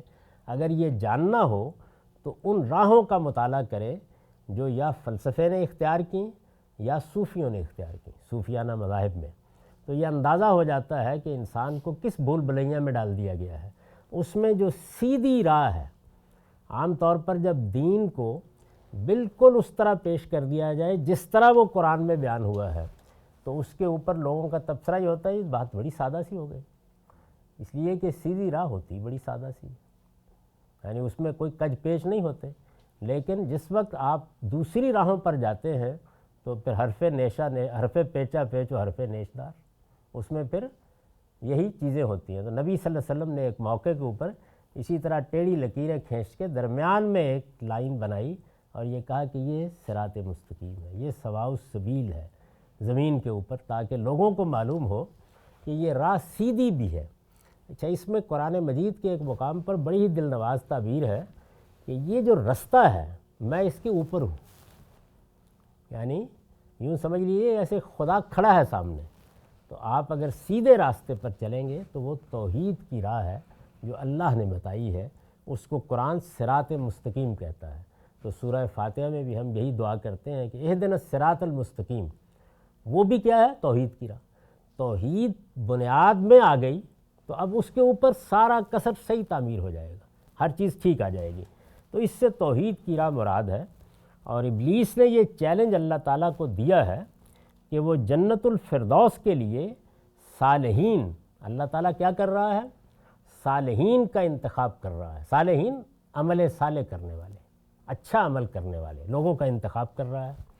صالحین کے انتخاب کی اس اسکیم کو ناکام بنا دے گا جو انسان کی تخلیق سے اللہ کے پیش نظر ہے۔ یعنی اب جو کشمکش ہے وہ یہ ہے کہ اللہ تعالیٰ اس دنیا کے اندر سے اپنی جنت کے لیے صالحین کا یا نفوس زکیہ کا، پاکیزہ نفوس کا انتخاب کر رہا ہے۔ جتنا کوئی زیادہ پاکیزہ ہے اسی درجے میں وہ خدا کی جنت میں چلا جائے گا، اور اس اسکیم کو ابلیس ناکام بنانے پر تلا ہوا ہے۔ یہ اس کا چیلنج ہے جو انسان کی تخلیق سے اللہ کے پیش نظر ہے۔ استاد امام لکھتے ہیں انسان کی فطرت، یہ بڑا اہم اقتباس ہے، انسان کی فطرت اور خدا میں براہ راست ربط ہے۔ یعنی اللہ تعالیٰ کا معاملہ اور انسان کا معاملہ اگر آپ انسان کی فطرت کے لحاظ سے دیکھیں، اپنی خلقت کے لحاظ سے، اپنے جسم کے لحاظ سے تو ہم یہاں پڑے ہوئے ہیں، لیکن ہماری فطرت میں اور خدا میں ایک براہ راست تعلق ہے۔ اس تعلق کی کیا صورت ہے؟ فطرت کی راہ میں غیر فطری کج پیچ نہ پیدا کر دیے جائیں تو انسان توحید کے سوا اور کوئی راہ نہیں اختیار کر سکتا۔ یعنی یہ اصل میں ہمارے ماحول، ہمارے گرد و پیش میں جو کچھ ہمیں ملتا ہے وہ کہیں کہیں بھٹکانے کا باعث بن جاتا ہے۔ ورنہ اگر انسان کو بالکل ٹھیک چھوڑ دیا جائے کہ وہ اپنی راہ خود تلاش کرے تو وہ توحیدی پر آئے گا، یعنی اس کے لیے اور کوئی راستہ ہی موجود نہیں ہے، سیدھا اپنے پروردگار تک پہنچے گا۔ اس وجہ سے توحید کو قرآن میں بھی اور دوسرے آسمانی صحیفوں میں بھی صراط مستقیم سے تعبیر فرمایا گیا ہے۔ یعنی یہ تعبیر کیوں اختیار کی گئی ہے؟ اس لیے کہ انسان کو اگر کج پیچ میں نہ ڈالا جائے، بھول بھلیاں میں نہ ڈالا جائے، فلسفوں میں مبتلا نہ کیا جائے، گرد و پیش میں مذہب کی غلط تعبیریں اس کا احاطہ نہ کیے ہوئے ہوں، مذہب کو، مذہبی افکار کو مسخ کر کے کاہنوں اور پادریوں کے سپرد نہ کر دیا جائے، تو جو سیدھی راہ انسان کے لیے ہے وہ بڑی سادہ سی ہے۔ اسی وجہ سے مذہب کی تعلیم کا جب قرآن خلاصہ بیان کرتا ہے تو دو لفظ کیا کہ ختم کر دیتا ہے، تم پروردگار کے بندے ہو، مجھ سے ایک دن ملنا ہے اچھے عمل کی بنیاد پر۔ تو یہ کتنی سادہ بات ہے، یہی صراط مستقیم ہے۔ تو یہ صراط مستقیم جب تک انسان اس راہ پر قائم رہتا ہے اس وقت تک وہ سست رو اور آبلا پا ہو کر بھی رو بمنزل رہتا ہے، یعنی قدم سست ہو سکتے ہیں پاؤں میں چھالے پڑ سکتے ہیں لیکن منزل کھوٹی نہیں ہوتی، روح و منزل رہتا ہے۔ اس وجہ سے دیر سویل منزل پر پہنچ ہی جاتا ہے، جلدی پہنچ جائے گا یا دیر سے پہنچے گا۔ برعکس اس کے اگر وہ شرک کے کسی موڑ کی طرف مڑ جائے تو اصل منزل سے روح گرداں ہو جاتا ہے، اور پھر جتنے قدم وہ آگے بڑھتا ہے اس کا سفر کسی ضلال بعید ہی کی راہ میں ہوتا ہے۔ صراط مستقیم کے مقابلے میں کیا ہے؟ ضلال بعید، دور کی گمراہی۔ یہ اقتباس ابھی اپنے اندر بہت سے دوسرے پہلو بھی رکھتا ہے، اس کو ہم زیادہ تفصیل کے ساتھ اگلی نشست میں پڑھیں گے۔ اقول و قولی ھذا واستغفر اللہ لی ولکم ولسائر المسلمین۔ 10 منٹ حدیث کا درس ہوگا، اپنے سینے میں اسے اور ذرا تھام ابھی۔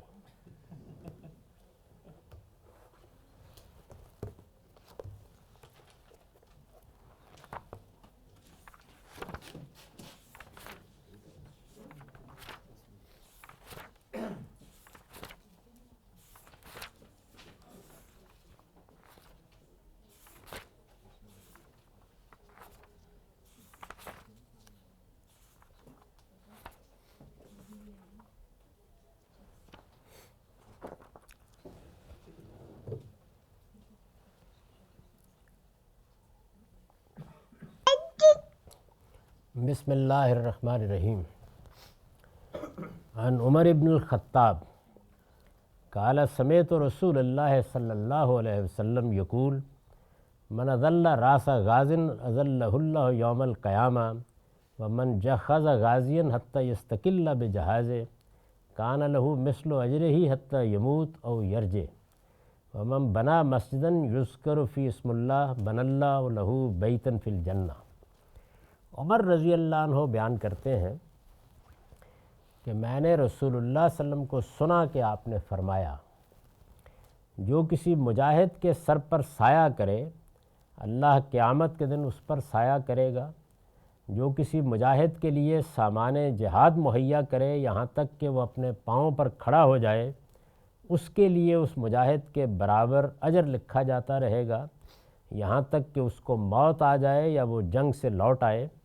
اور جو شخص مسجد تعمیر کرے جس میں اللہ کا ذکر کیا جائے، اللہ جنت میں اس کے لیے گھر تعمیر کر دے گا۔ یہ جو ہدایات یا جو فضائل بیان ہوئے ہیں، ظاہر ہے کہ یہ کسی خاص موقع پر بیان کیے گئے ہیں۔ میں نے روایتوں سے متعلق 3 چیزوں کی طرف ہمیشہ توجہ دلائی اور وہ ہمیشہ پیش نظر رہنی چاہیے۔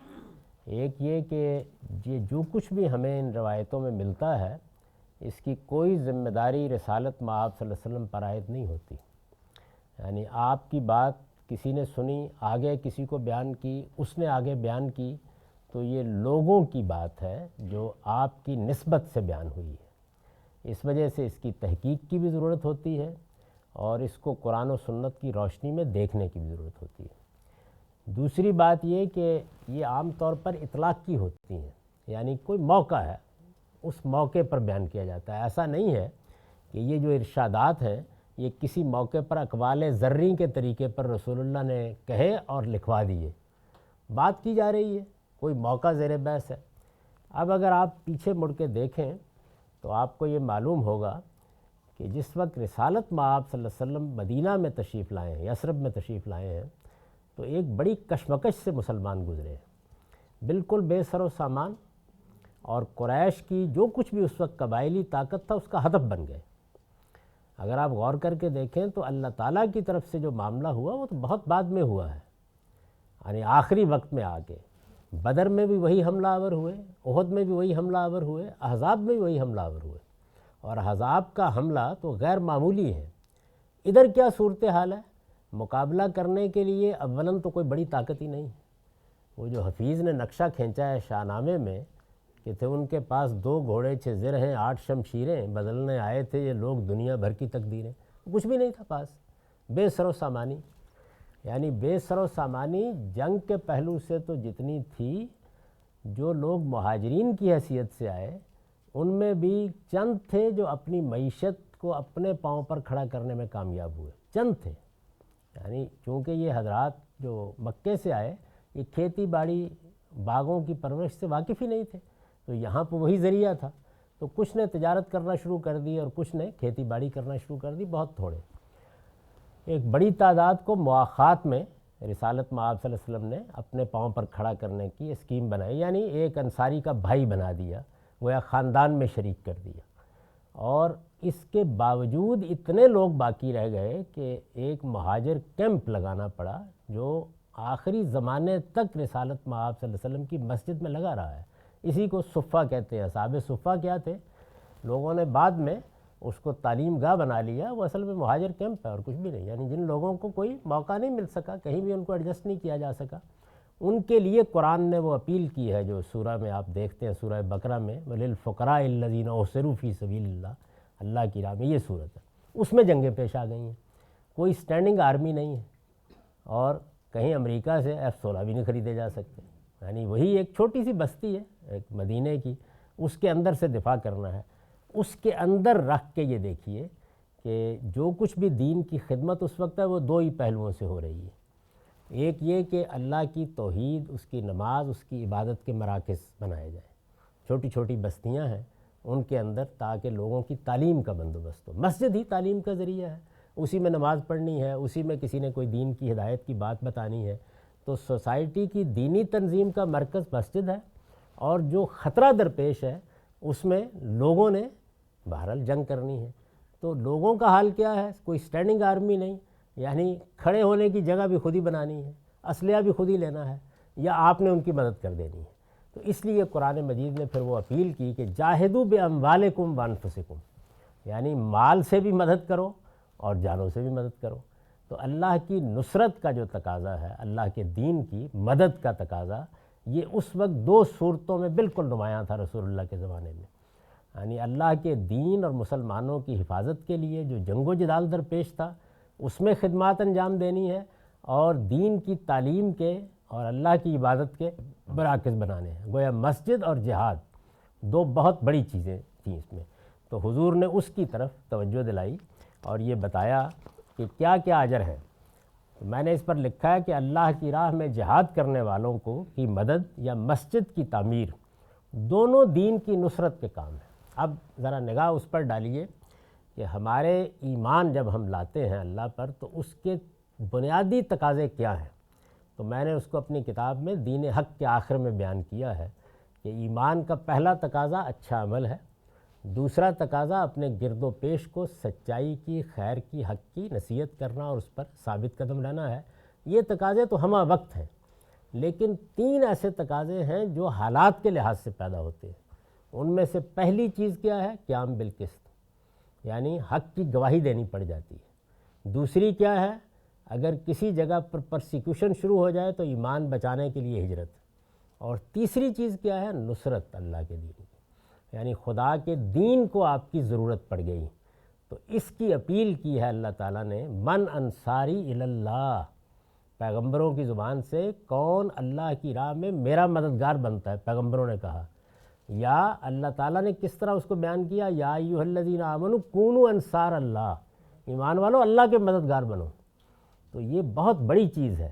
اس کے لیے جو آدمی خرچ کرتا ہے اس کو اللہ تعالیٰ کہتے ہیں یہ میرے اوپر قرض ہے، یعنی یہ جو قرض کی تعبیر اختیار کی ہے، اقرض اللہ قرضا حسنا، کہ تم بندوں پر انفاق کرتے ہو وہ انفاق ہے، جب میری کسی دین کی ضرورت کے لیے خرچ کرتے ہو تو یہ مجھ پر قرض ہے۔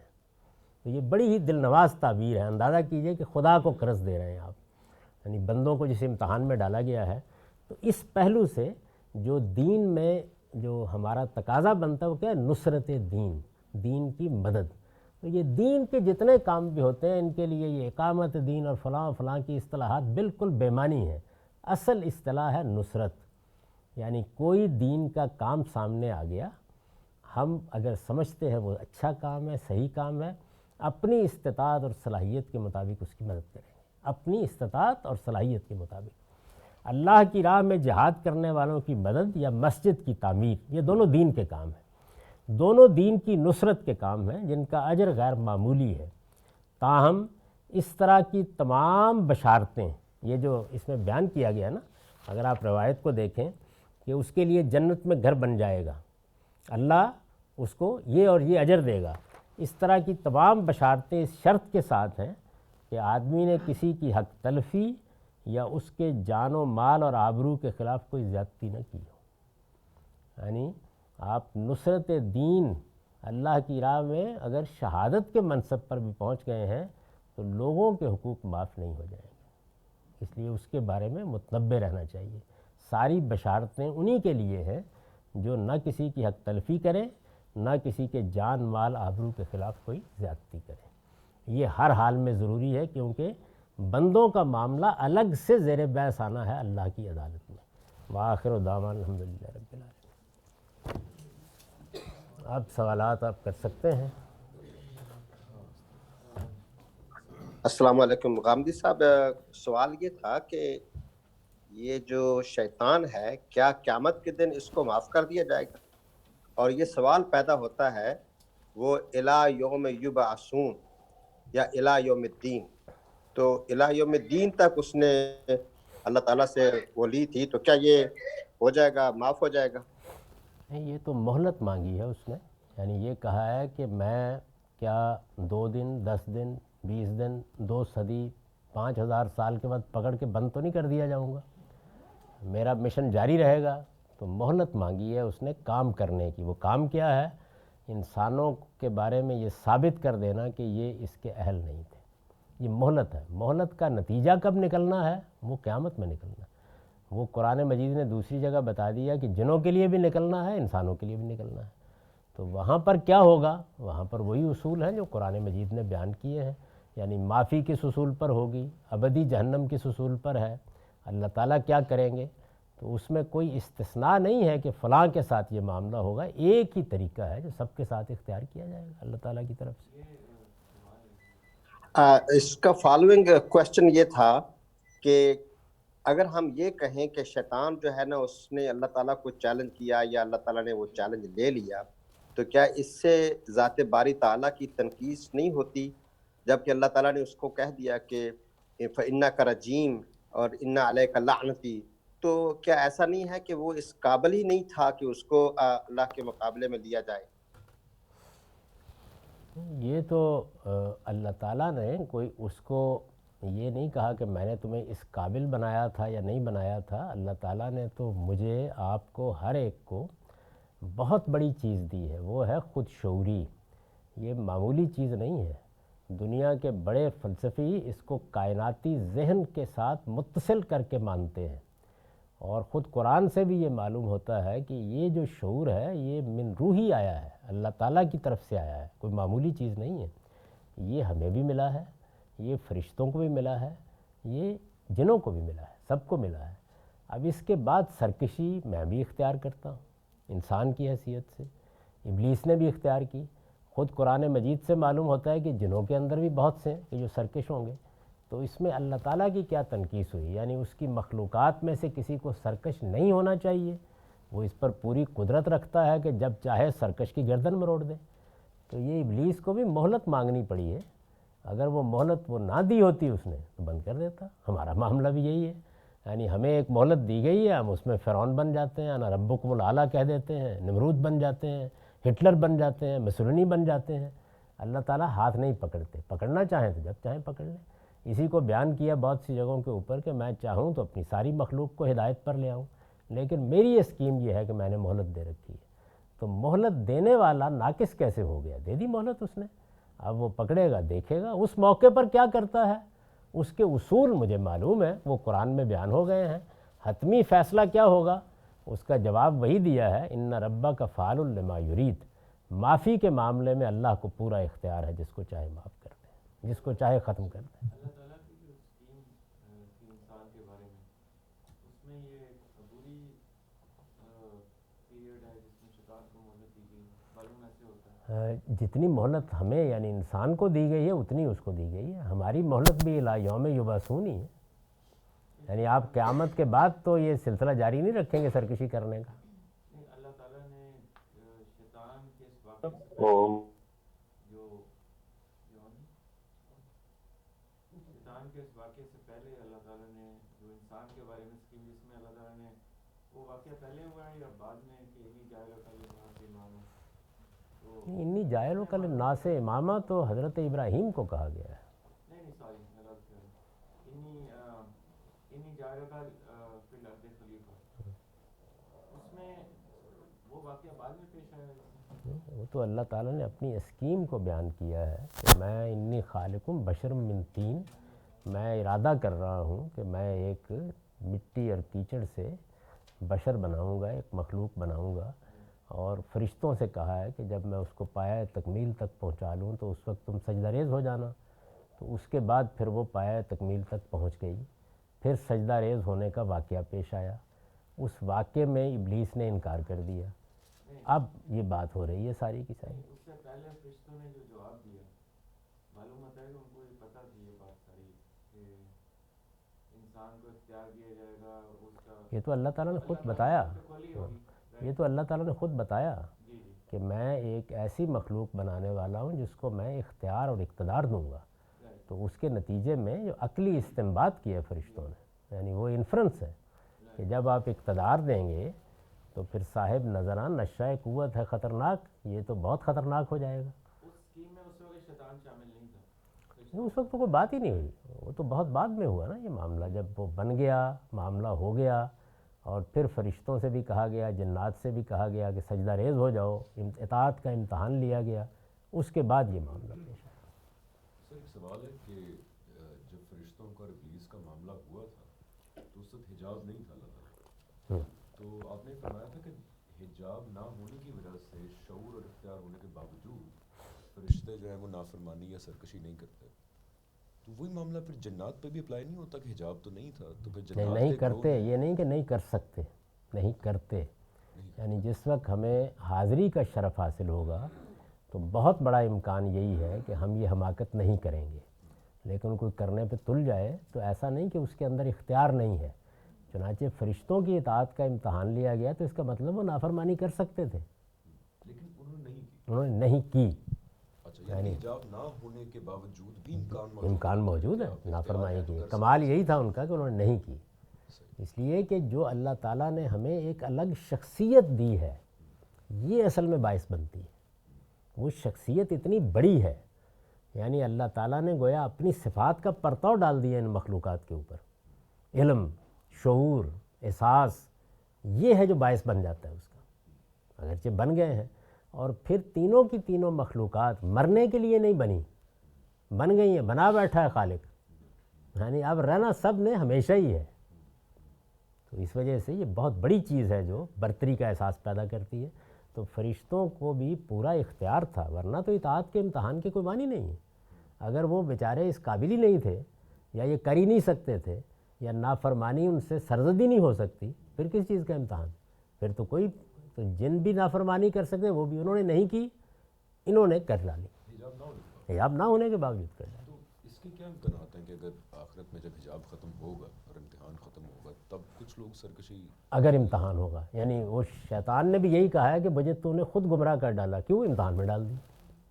تو اصل میں اس کا باعث تو امتحان بنتا ہے نا. اگر نعمت ہی نعمت ہے، کچھ پوچھا ہی نہیں جا رہا، تو پھر کیوں سرکشی ہوگی؟ لیکن اللہ تعالیٰ کی تو اسکیم میں نعمت ہی ہوگی ہے، پھر مرنے کے بعد تو امتحان. نہیں، وہ تو امتحان ختم ہو گیا اس کے بعد. اس کے بعد بھی امتحان ہی ہونا ہے، تو پھر تو مارے گئے.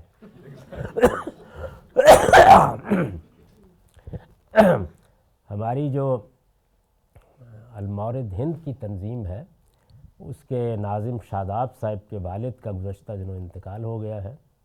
تو آپ سب ان کے لیے دعا کیجیے. اللہم اغفر لحینا و میتنا و شاہدنا و غائبنا و صغیرنا و کبیرنا و ذکرنا و انسانا. اللہم من احییتہ منا فاحیہ الاسلام و من توفیتہ منا فتوفہ الایمان. ہم سب کو اسی راہ پر جانا ہے، ہمیں بھی تیار رہنا چاہیے. اور جو ہمارے بھائی چلے گئے ہیں ان کے لیے ہم مغفرت کی دعا کرتے ہیں، اللہ ان کے لیے اپنی رحمتوں کے دروازے کھول دے.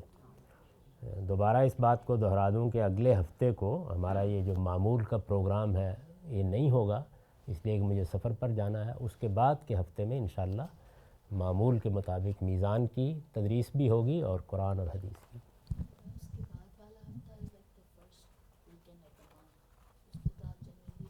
اس پہ اعلان ہو چکا ہے پہلے ہی، آپ شاید تھی نہیں اس میں. ہاں. وہ بھی اعلان دہرا دیں کہ ہم نے وہ اعلان ریویو کر لیا ہے کہ پہلا ہفتہ چھٹی نہیں ہوگی. یعنی اب یہ نہیں ہے کہ کوئی پہلے ہفتے کو لازماً چھٹی رہا کرے گی، نہیں، ہر ہفتے اور اتوار کو یہ نشست ہوگی.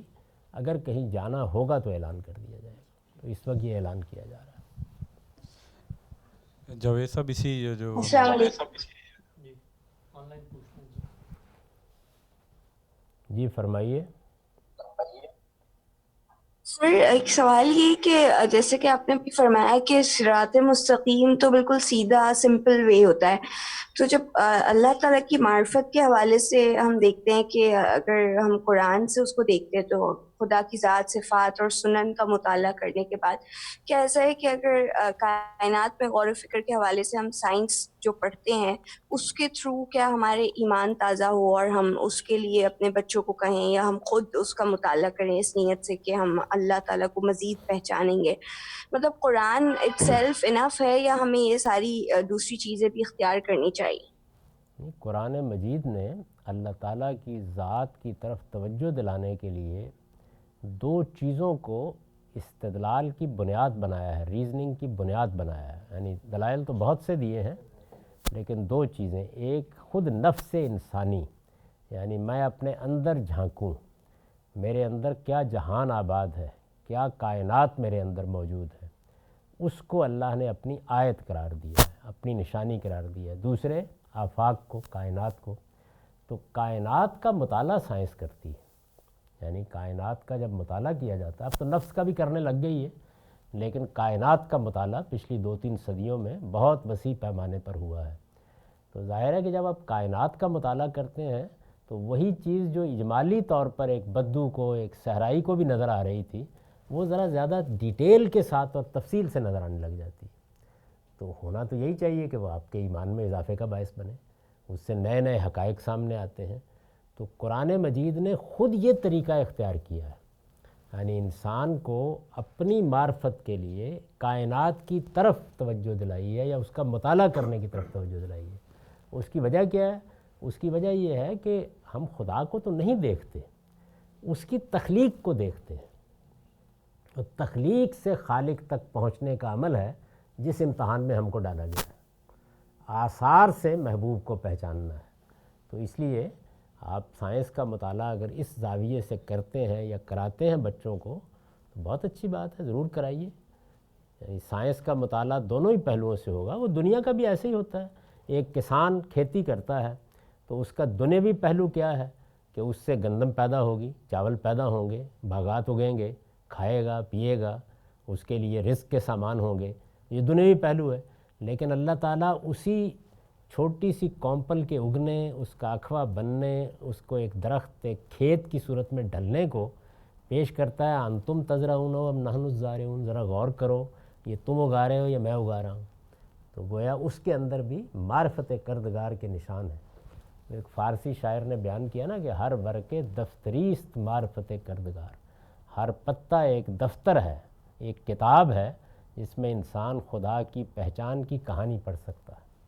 سر اس سے کنیکٹڈ ایک چیز ہے، یہ کائنات کی جو آپ نے بات کی اس میں یہ ذرا کلیئر کر دیں کہ بظاہر جو سائز ہے کائنات کا بڑا انفینٹ طور پہ، اس میں ہم ایک ذرے کے برابر ہے. تو اس سے استدلال یہ کیا جاتا ہے کہ شاید ہم انسگنیفیکنٹ ہیں اور یہ کائنات اٹ سیلف جو ہے اتنی بڑی ہے کہ ہمارا اس میں کوئی خاص لینا دینا نہیں ہے. اس کے سائز کے حساب سے کائنات اتنی بڑی کیوں؟ یہ ایک نیا استدلال موجودہ زمانے میں وجود میں آیا ہے، اس کو بگ ہسٹری سے تعبیر کیا جا رہا ہے.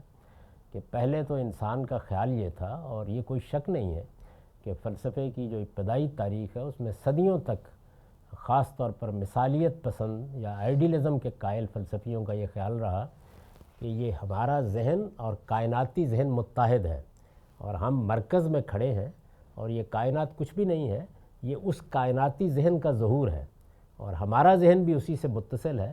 اس وجہ سے اس کائناتی ذہن سے ربط کے نتیجے میں ہم جو تصورات قائم کرتے ہیں وہی حقیقی کائنات ہے، باقی کچھ بھی نہیں ہے. تو اب کیا ہوا؟ اب یہ ہوا کہ نئی تحقیقات میں جس طرح مادیت پسندی کو بڑا دھچکا لگا جب یہ معلوم ہوا کہ مادہ اپنی موجودہ صورت میں کھڑا ہوا نہیں ہے، وہ تو اپنی اصل حقیقت کے لحاظ سے پھر انرجی کی ویوز، بلکہ اس سے بھی آگے برٹرن رسل نے جیسے بیان کیا، واقعات کی صورت اختیار کر گیا، ایونٹس ہے اور کچھ بھی نہیں ہے. تو بالکل اسی طرح کائنات کے بارے میں بھی جدید تحقیقات سے یہ معلوم ہوا کہ وہ تو جتنی ہم نے خیال کیا تھا وہ کچھ بھی نہیں تھا.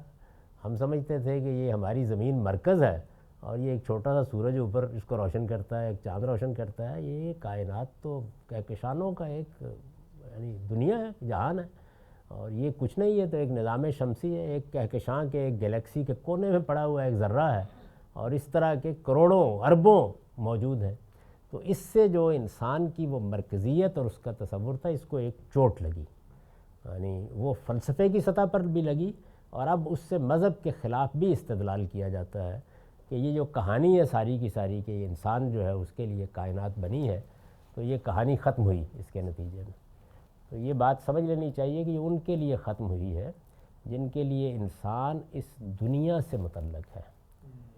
یہ ہمارے لیے اس لیے ختم نہیں ہوئی کہ ہمارے پروردگار نے تو یہ بتا دیا ہے کہ میں نے اصل دنیا ابھی بنانی ہے, اور وہ میں نے یہ جتنا بھی میٹیریل پڑا ہوا ہے, مواد پڑا ہوا ہے, اسی سے بنانی ہے. یوم تبدل الارض غیر الارض والسماوات, میں انہی آسمانوں زمینوں میں بکھرے ہوئے مادے کو اٹھاؤں گا اور ایک نئے زمین و آسمان میں تبدیل کر دوں گا. تو اس وجہ سے یہ ہماری منزل کی کائنات ہے. تو ٹھیک کہا ہے قرآن نے کہ میرے ہی لیے بنی ہے.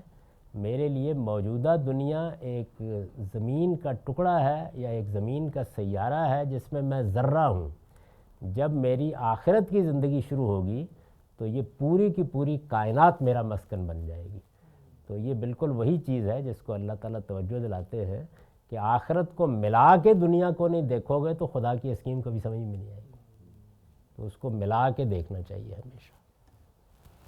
ایک چھوٹا سا سوال اور ہے آج کی آیتوں کے اوپر کہ یہ جو اشرف المخلوقات کا ایک بہت پریولنٹ تاثر ہے ہمارے, اس کی سر کیا حقیقت ہے اگر ہم برتر نہیں ہیں فرشتوں سے یا جنوں سے؟ قرآن مجید نے ایسی کوئی بات کبھی نہیں کہی. یہ اصل میں لوگوں کے ہاں پیدا ہو گیا یہ تصور, اور اس کے پیچھے کچھ فلسفیانہ افکار بھی تھے. قرآن مجید تو یہ کہتا ہے کہ فضلنا علی کثیر ممن خلقنا, یعنی انسان کو ہم نے اپنی بہت سی مخلوقات پر فضیلت دی ہے. یہ نہیں کہا کہ اشرف المخلوقات. تو ترتیب وہی ہے, یعنی اللہ تعالیٰ نے انکار نہیں کیا ابلیس کی بات کا. سب سے برتر مخلوق فرشتے ہیں, اس کے بعد جنات, اور اس کے بعد ہم. یہ اصطلاح کہاں سے ہے اشرف المخلوقات؟ بڑی پاپولر ہے, فلسفیانہ تصورات سے پیدا ہو جاتی ہیں چیزیں. احادیث کے ذخیرے میں یا احادیث میں بھی ایسی بات ہے, احادیث میں بھی نہیں. یہ حق کا انکار کرنے کے بارے میں ہے کہ حق اگر ہمیں کسی بھی پہلو سے ہمارے سامنے آتا ہے تو یہ اتنا بڑا جرم بن جاتا ہے کہ اس کا انکار کرنے سے یعنی اس کے پیچھے جو محرک ہوتا ہے وہ مطلب اگر تکبر ہوا تو بہت بڑا جرم ہو جاتا ہے. تو کیا یہ اس پہلو سے ہے کہ خداوند تعالیٰ کی ذات خود اس کو الحق سے تعبیر کیا ہے قرآن نے, اور اگر حق کو ہم کسی بھی پہلو سے اس کا جھٹلاتے ہیں تو یہ اللہ کی ذات کی نفی ہے, اس کے وجود کی نفی ہے, ہر اس چیز لیے کی اس کی نفی. سنگین. بالکل صحیح فرمایا آپ نے, بالکل ہر چیز کی نفی.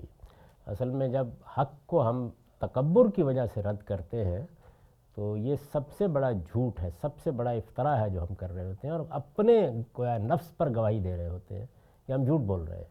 اسی کو بیان کیا اس آیت میں جس میں یہ کہا ہے کہ شاہدوا علی انفسہم, لوگ قیامت میں خود اپنے کفر کے گواہ بن کے کھڑے ہو جائیں گے.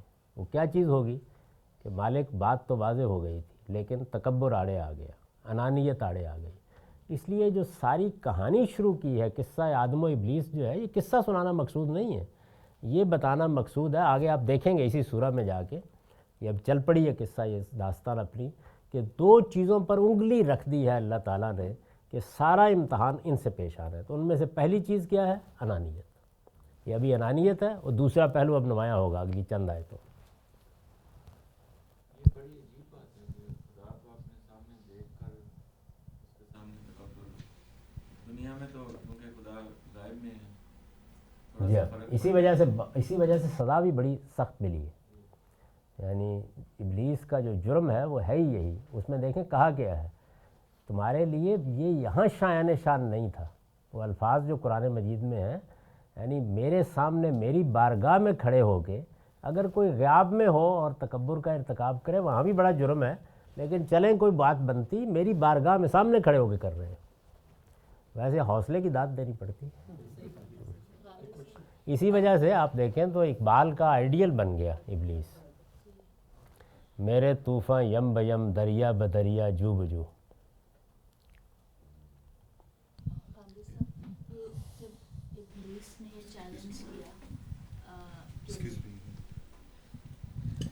جب ابلیس نے یہ چیلنج کیا کہ میں انسانوں کو گمراہ کروں گا، تو اس وقت انسان کی فطرت میں گمراہی کی پاسبلٹی تھی، یا اللہ نے سڈنلی فطرت میں یہ ڈال دیا کہ اب سے شیطان وہ تو ہوئے؟ انسان کو جب بنایا گیا تو اس وقت بیان کیا وہ نفس وما سواہا فالہمہا فجورہا وتقواہا، یعنی انسان کو بنایا ہی اس طرح گیا ہے. اگر انسان کے اندر یہ چیز موجود نہ ہو تو پھر کون گمراہ کر سکتا؟ اختیار دیا گیا اور امتیاز بھی دیا گیا، برائی کیا ہے، بھلائی کیا ہے، اور پھر ان میں سے کس کو اختیار کرنا ہے وہ اختیار ملا ہے، تو اس کے بعد ہی کسی کے لیے گمراہ کرنا ممکن ہوا. یہی تو میں فرشتوں کے بارے میں عرض کر رہا ہوں کہ ان کے پاس بھی پورا اختیار ہے. یہ ان کی سعادت مندی ہے کہ انہوں نے خدا کی بارگاہ میں ہونے کے بعد یہ سرکشی اختیار نہیں کی جو ابلیس نے کر لی. ان کے پاس بھی پورا اختیار تھا، کرتے تو کر گئے. السلام علیکم. ایک کوشچن، ایتھیزم جو ہے ہماری سوسائٹی میں کافی ڈیپ چل رہا ہے آج کل. میں خود بھی 5-6 سال پہلے مسلمان ہوا ہوں، ہوش آواز میں.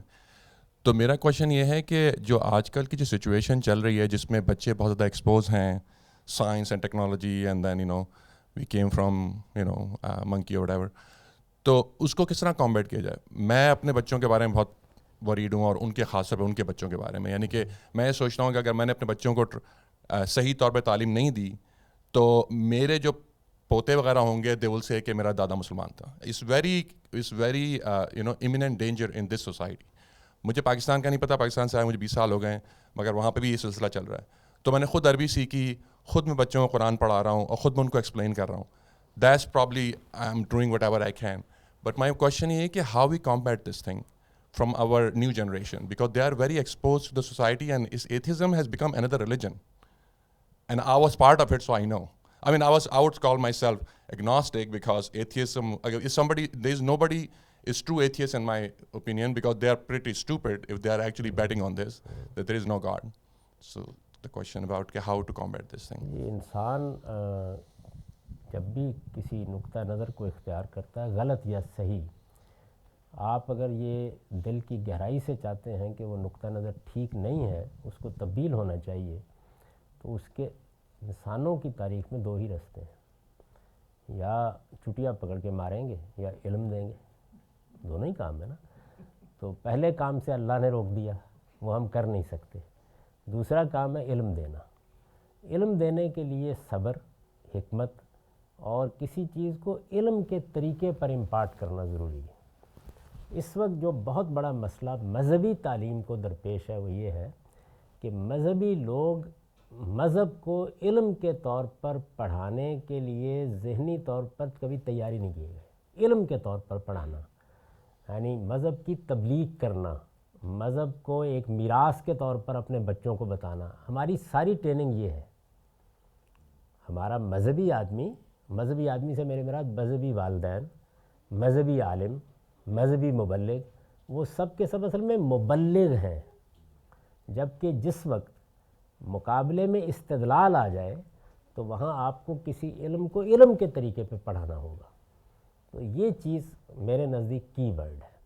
آپ کو خود بھی اپنے مذہب کو جس کو آپ مانتے ہیں اس کو علم کے طور پر پڑھنا چاہیے. علم کے طور پر پڑھنے کا مطلب یہ ہوتا ہے کہ آپ اس کے بیسک پریمیسز کو جانیں، اس کی دلیل یا اس کی ریزننگ کہاں سے اٹھی ہے، اس کے اوپر کیا کثر تعمیر کیا گیا ہے، اور یہ ساری چیز ایک بڑے ہی سائنٹیفک طریقے سے آپ کے دماغ میں کا حصہ بنے.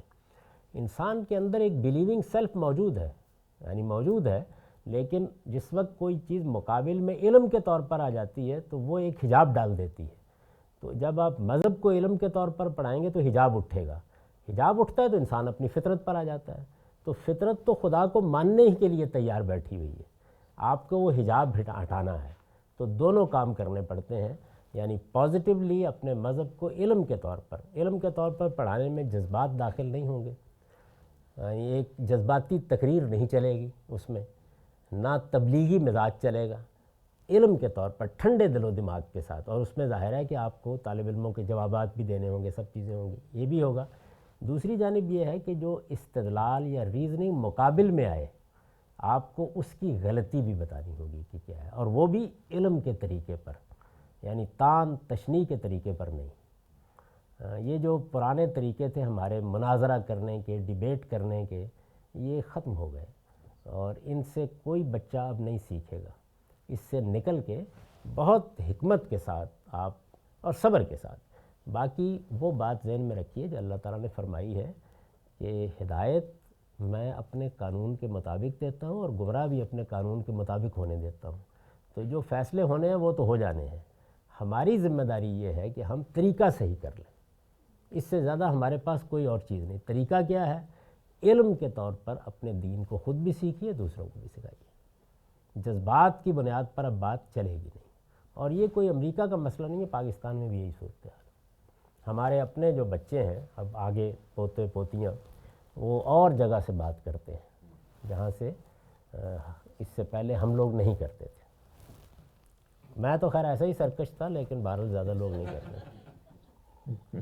لیکن استاد محترم، یہ الہاد جو جدید ہے زیادہ تر ایک ریئیکشن ہے مسلمانوں کے اندر، جو ایک بحران پیدا ہو گیا ہے، عملی بحران ہے، اور ان کے جو مطلب جو رویہ اختیار کیا گیا ہے، مجھے لگتا ہے ذاتی طور پہ کہ یہ اس کا ریئیکشن ہے، بجائے اس کے کوئی علمی اساس پہ کھڑی ہو. زیادہ تر ریئیکشنری ہے.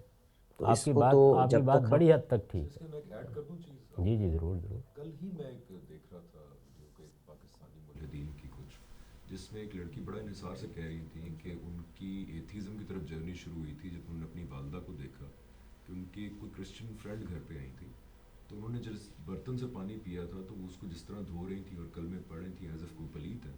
تو انہوں نے کہا وہ میرا پہلا سٹیپ بنا ٹورڈز دا فیکٹ کہ یہ باتیں جو ہیں یہ صحیح. یہ ریئیکشن کے طور پہ ہی بہت بڑے پیمانے پر. یعنی میرا بھی پچھلے 40-50 سال کی پبلک لائف کا تجربہ یہ ہے کہ 80-90% لوگوں کے ساتھ جب بات ہوتی ہے، جو اپنے آپ کو اگنوسٹک یا ایتھیسٹ کہتے ہیں، جب بات ہوتی ہے تو اندر سے رد عمل نکلتا ہے. یعنی معلوم ہوتا ہے کہ ان کو ماں باپ یا گرد و پیش کے ماحول یا کسی مذہبی تنظیم یا کسی مذہبی عالم، جہاں کہیں بھی واسطہ پڑا تو ان کی طرف سے ایسی نامعقول باتیں سامنے آئیں یا نامعقول رویے سامنے آئے کہ جس سے ایک رد عمل پیدا ہو جاتا ہے. اچھا، جب انہیں مذہب بتایا گیا تو وہ ایسے زاویے سے بتا دیا گیا یا کوئی ایسی بات ان کو بتا دی گئی وہ کہ یہ اس سے زیادہ بیوقوفی کی بات ہو ہی نہیں سکتی کوئی. تو انسان کی فطرت جب ایک مرتبہ نفرت میں مبتلا ہو جائے تو اسے سنبھالنا بہت مشکل ہو جاتا ہے. زیادہ تر یہ ہوتا ہے. پھر اس کے بعد ظاہر ہے کہ مذہب کچھ پابندیاں بھی لگاتا ہے. میں نے ایک مرتبہ دانشوروں سے کہا تھا کہ بھئی 3 ہی چیزیں ہیں نا جن پر سارا جھگڑا چل رہا ہے، عورت، شراب اور جوا. اگر حلال کر دیں تو وہ کافی آسانی ہو جائے گی آپ لوگوں کو. تو اس لیے وہ پھر دوسرا مسئلہ ہے کہ انسان خواہشات کے اندر جیتا ہے. تو مذہب عقلی رویہ اختیار کرنے کے لیے کہتا ہے. یہ عقلی رویہ ہے نا کہ آپ یہ بتاتے ہیں کہ جی فلان چیز کے یہ نقصانات ہیں، لیکن انسان اپنی خواہش کا اسیر ہوتا ہے. تو دوسری جو چیز ہے، بہت تھوڑے لوگ ہوتے ہیں ویسے جو اس بنیاد پر وہ راستہ اختیار کرتے ہیں. مجھے تو اپنے زندگی کے تجربے اقل قلیل، یعنی کوئی 1-8% کوئی آدمی ملے ہوں گے جن کے ہاں کسی علمی یا استدلالی مسئلے سے یہ چیز پیدا ہوئی ہے. باقی لوگوں کا حال یہی ہوتا ہے. ویسے تو 99.9% لوگ ماننے والے ہیں ہمیشہ سے ایسے ہی ہے، رہے ہیں، اس میں کوئی شک نہیں ہے، رہے ہیں. لیکن آج کل کے زمانے میں یہ انحراف زیادہ ہے، بڑے پیمانے پر ہے. اگر آپ غور کریں ایسا نہیں ہے کہ قدیم زمانے میں نہیں تھا، ہر دور میں رہے ہیں. یہ یعنی یوں نہیں ہے کہ یہ کوئی نیا مذہب پیدا ہوا ہے، ہر دور میں رہے ہیں. اصل میں بحثیت مجموعی تعداد کیا ہے. دوسری چیز یہ ہے کہ اظہار کن لوگوں نے کیا. آپ اگر دیکھیں تو خود ہماری اپنی تاریخ میں ایسے ایسے ملحدین ہیں، پڑھیں ذرا ان کو. آپ پیدا ہوئے ہیں، شاعروں میں ہیں، ادیبوں میں ہیں، بڑے فلسفیوں میں ہیں، سب ہیں، اس طرح کے لوگ ہیں. تو پیدا ہوتے رہے ہیں. زیادہ لوگ اس وجہ سے نمایاں نہیں ہوتے کہ آج کے زمانے میں جو آپ کی معاشرت کا ایک گرفت ہوتی ہے وہ کم ہوئی ہے. یعنی پہلے یہ تھا کہ بولنے کی اتنی آزادی نہیں تھی، اور بولنے کی اس آزادی میں یہ نہیں کہ حکومتیں کوڑے مارتی تھیں، زیادہ تر آپ کا معاشرہ، آپ کے والدین، آپ کا قبیلہ وہی نہیں بولنے دیتا تھا. بہت سے لوگ ہیں کہ جن کو محض آزادی کے لیے اپنے قبیلوں سے صدیوں کا سفر کرنا پڑا ہے. تو یہ صورتحال تھی. تو ظہور زیادہ نہیں ہوتا تھا اس میں، ورنہ آپ کبھی اپنے دلی کے شاعروں کی بعض چیزیں پڑھیے تو معلوم ہو جاتا ہے کہ ان کے اندرونی خیالات کیا ہیں. یہ غالب کو دیکھیے نا، کن کن پہلوؤں سے مذاق اڑاتا ہے، لیکن پھر یہ ہے کہ مزہ بھی کر دیتا ہے. غامدی اس میں صاحب لاکھوں برس کی حوریں ہوں، ایسی جنت کو کیا کرے کوئی. غامدی صاحب میرا ایک سوال ہے، جیسے ابھی ہمارے بھائی نے ذکر کیا ایتھیزم کا، اور ہماری جو اسٹرگلز ہیں، مشکلات ہیں، آگے آنے والی نسلوں کو کس طرح سے سمجھایا جائے. اس بات کو مد نظر رکھتے ہوئے میرے 8 سال کے بچے کا یہ سوال تھا کہ وہ مجھ سے یہ سوال کرتا ہے کہ جس کی میں یہ تمہید باندھوں گی کہ آپ نے ابلیس کے بارے میں جب بتایا آج کے ٹاپک میں کہ ابلیس جو کے معنی ہیں غم زدہ اور مایوس ہونا، تو یہ نام ابلیس کا اللہ نے یہ کیا نام بعد میں رکھا یا پہلے سے رکھا تھا؟ اور تو میرے بیٹے کا سوال یہ ہے کہ اللہ تعالیٰ کو کیا پہلے سے معلوم تھا؟ اگر اللہ تعالیٰ کو سب کچھ پتہ ہے عالم ارواح کے بارے میں، تو اس کو سب سے پہلے سے پتہ تھا کہ ابلیس جو ہے، وہ شیطان جو ہے، وہ سجدہ نہیں کرے گا. اللہ تعالیٰ نے اس کو کیوں بنایا کہ وہ ہمیشہ آن کے ہمیں بہکاتا ہے اور ہمارے کان میں اس طرح ہمیں وسوسہ ڈالتا ہے جو ہم غلط کام کر بیٹھتے ہیں؟ یہ بات ٹھیک نہیں ہے کہ وہ آتا ہے تو پھر ہم غلط کام کرتے ہیں. ہمیں بھی ایسے ہی بنایا گیا ہے، یعنی ہمارے اندر بھی غلط کام کرنے کی ٹینڈنسی رکھی گئی ہے. اسی کو بیان کیا قرآن مجید نے. تو یہ ہمیں بھی ایسے ہی بنایا گیا ہے، اور اللہ تعالیٰ نے اس علم کے باوجود بنایا ہے کہ ہم غلطیاں بھی کریں گے. بلکہ اللہ تعالیٰ تو خیر ہر چیز کا علم رکھتے ہیں، تو فرشتوں نے بھی اندازہ کر کے بتا دیا تھا کہ جب آپ اختیار دیں گے، اقتدار دیں گے، طاقت دیں گے، جب آپ اس طرح سے لوگوں کو غیب میں ڈال دیں گے تو فساد کریں گے لوگ. تو یہ اصل میں وہ اختیار ہے جس کا ہم استعمال کرتے ہیں. یہ اختیار مجھے بھی دیا گیا ہے، آپ کو بھی دیا گیا ہے، یہ جنوں کو بھی دیا گیا ہے، فرشتوں کو بھی دیا گیا ہے. تینوں مخلوقات کو اختیار حاصل ہے. فرشتے چونکہ اللہ کی بارگاہ میں رہتے ہیں تو ان کو یہ سعادت حاصل ہوئی کہ انہوں نے نافرمانی نہیں کی. کر سکتے تھے وہ بھی. جنات بھی بہت قریب رہتے ہیں لیکن ان میں نافرمانی ہوئی، اور ہم تو روز کرتے ہیں. تو اللہ تو ہمیں بھی جانتا ہے، ان کو بھی جانتا ہے. تو اللہ تعالیٰ نے اس چیز جاننے کے باوجود یہ مخلوقات بنائی ہیں، اور یہ کہا ہے کہ میں ان کا امتحان کر رہا ہوں. فرشتوں کا بھی کیا آپ کے سامنے. یعنی اگر فرض کر لیجئے فرشتے اس امتحان میں ناکام ہو جاتے تو اس کا نتیجہ کیا ابلیس کے معاملے میں جو نکلا وہ مختلف نکلتا، وہی نکلتا.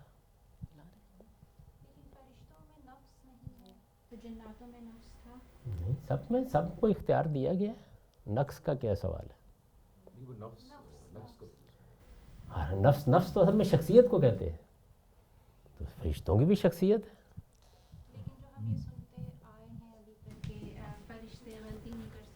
غلطی نہیں کرتے. لا یعصون ما امر اللہ، اللہ کے احکام کی خلاف ورزی نہیں کرتے. یہ نہیں کہ نہیں کر سکتے، کر سکتے ہیں، وہ بھی کر سکتے ہیں. سر یعنی کہ یہ کہنا جائز ہوگا کہ برائی یا گناہ کرنے کا داعیہ ہمارے اندر ہی ہے، ہمارا فیصلہ. جی ہاں، تینوں مخلوقات کے اندر ہے. جو ابلیس نے کیا وہ یہ کیا کہ میں پھر انکریج کروں. ہاں، انکریج کروں. اس نے یہ کیا کہ میں اب نکلا ہوں. یعنی اس نے اس کو اصل میں جس مخلوق کے سامنے اس کو سجدہ کرنے کے لیے کہا گیا، اس کے ساتھ ایک چیلنج بنا لیا. یہ اگلا مرحلہ ہے. جیسے آپ یہ دیکھیں نا کہ قرآن مجید نے ایک کیٹیگرائزیشن کی ہے کہ وہ لوگ جنہوں نے رسالت بآب صلی اللہ علیہ وسلم کو نہیں مانا ایک لمبے عرصے تک، تو کہا کہ یہ صرف منکرین ہیں. نہ ماننے کے بہت سے وجوہ ہوتے ہیں، لیکن ایک طبقہ ایسا ہے جو مقابلے میں اٹھ کھڑا ہوا، تو یہ معاند ہے. تو ابلیس کا معاملہ یہ ہے. یعنی وہ یہاں تک نہیں رکا. غلطی کر لی تھی، توبہ کر لیتا، معافی مانگ لیتا، کہتا کہ میں ایک غلط فہمی ہو گیا تھا. اس نے کہا نہیں، آپ مہلت دیں، میں اب ایسی کی تیسی کروں گا اس اسکیم کی. یہ وہ جگہ ہے جہاں سے تو اللہ ان سب باتوں سے واقف ہے. اس کے باوجود انہوں نے دنیا بنائی ہے اور چلنے دی ہے.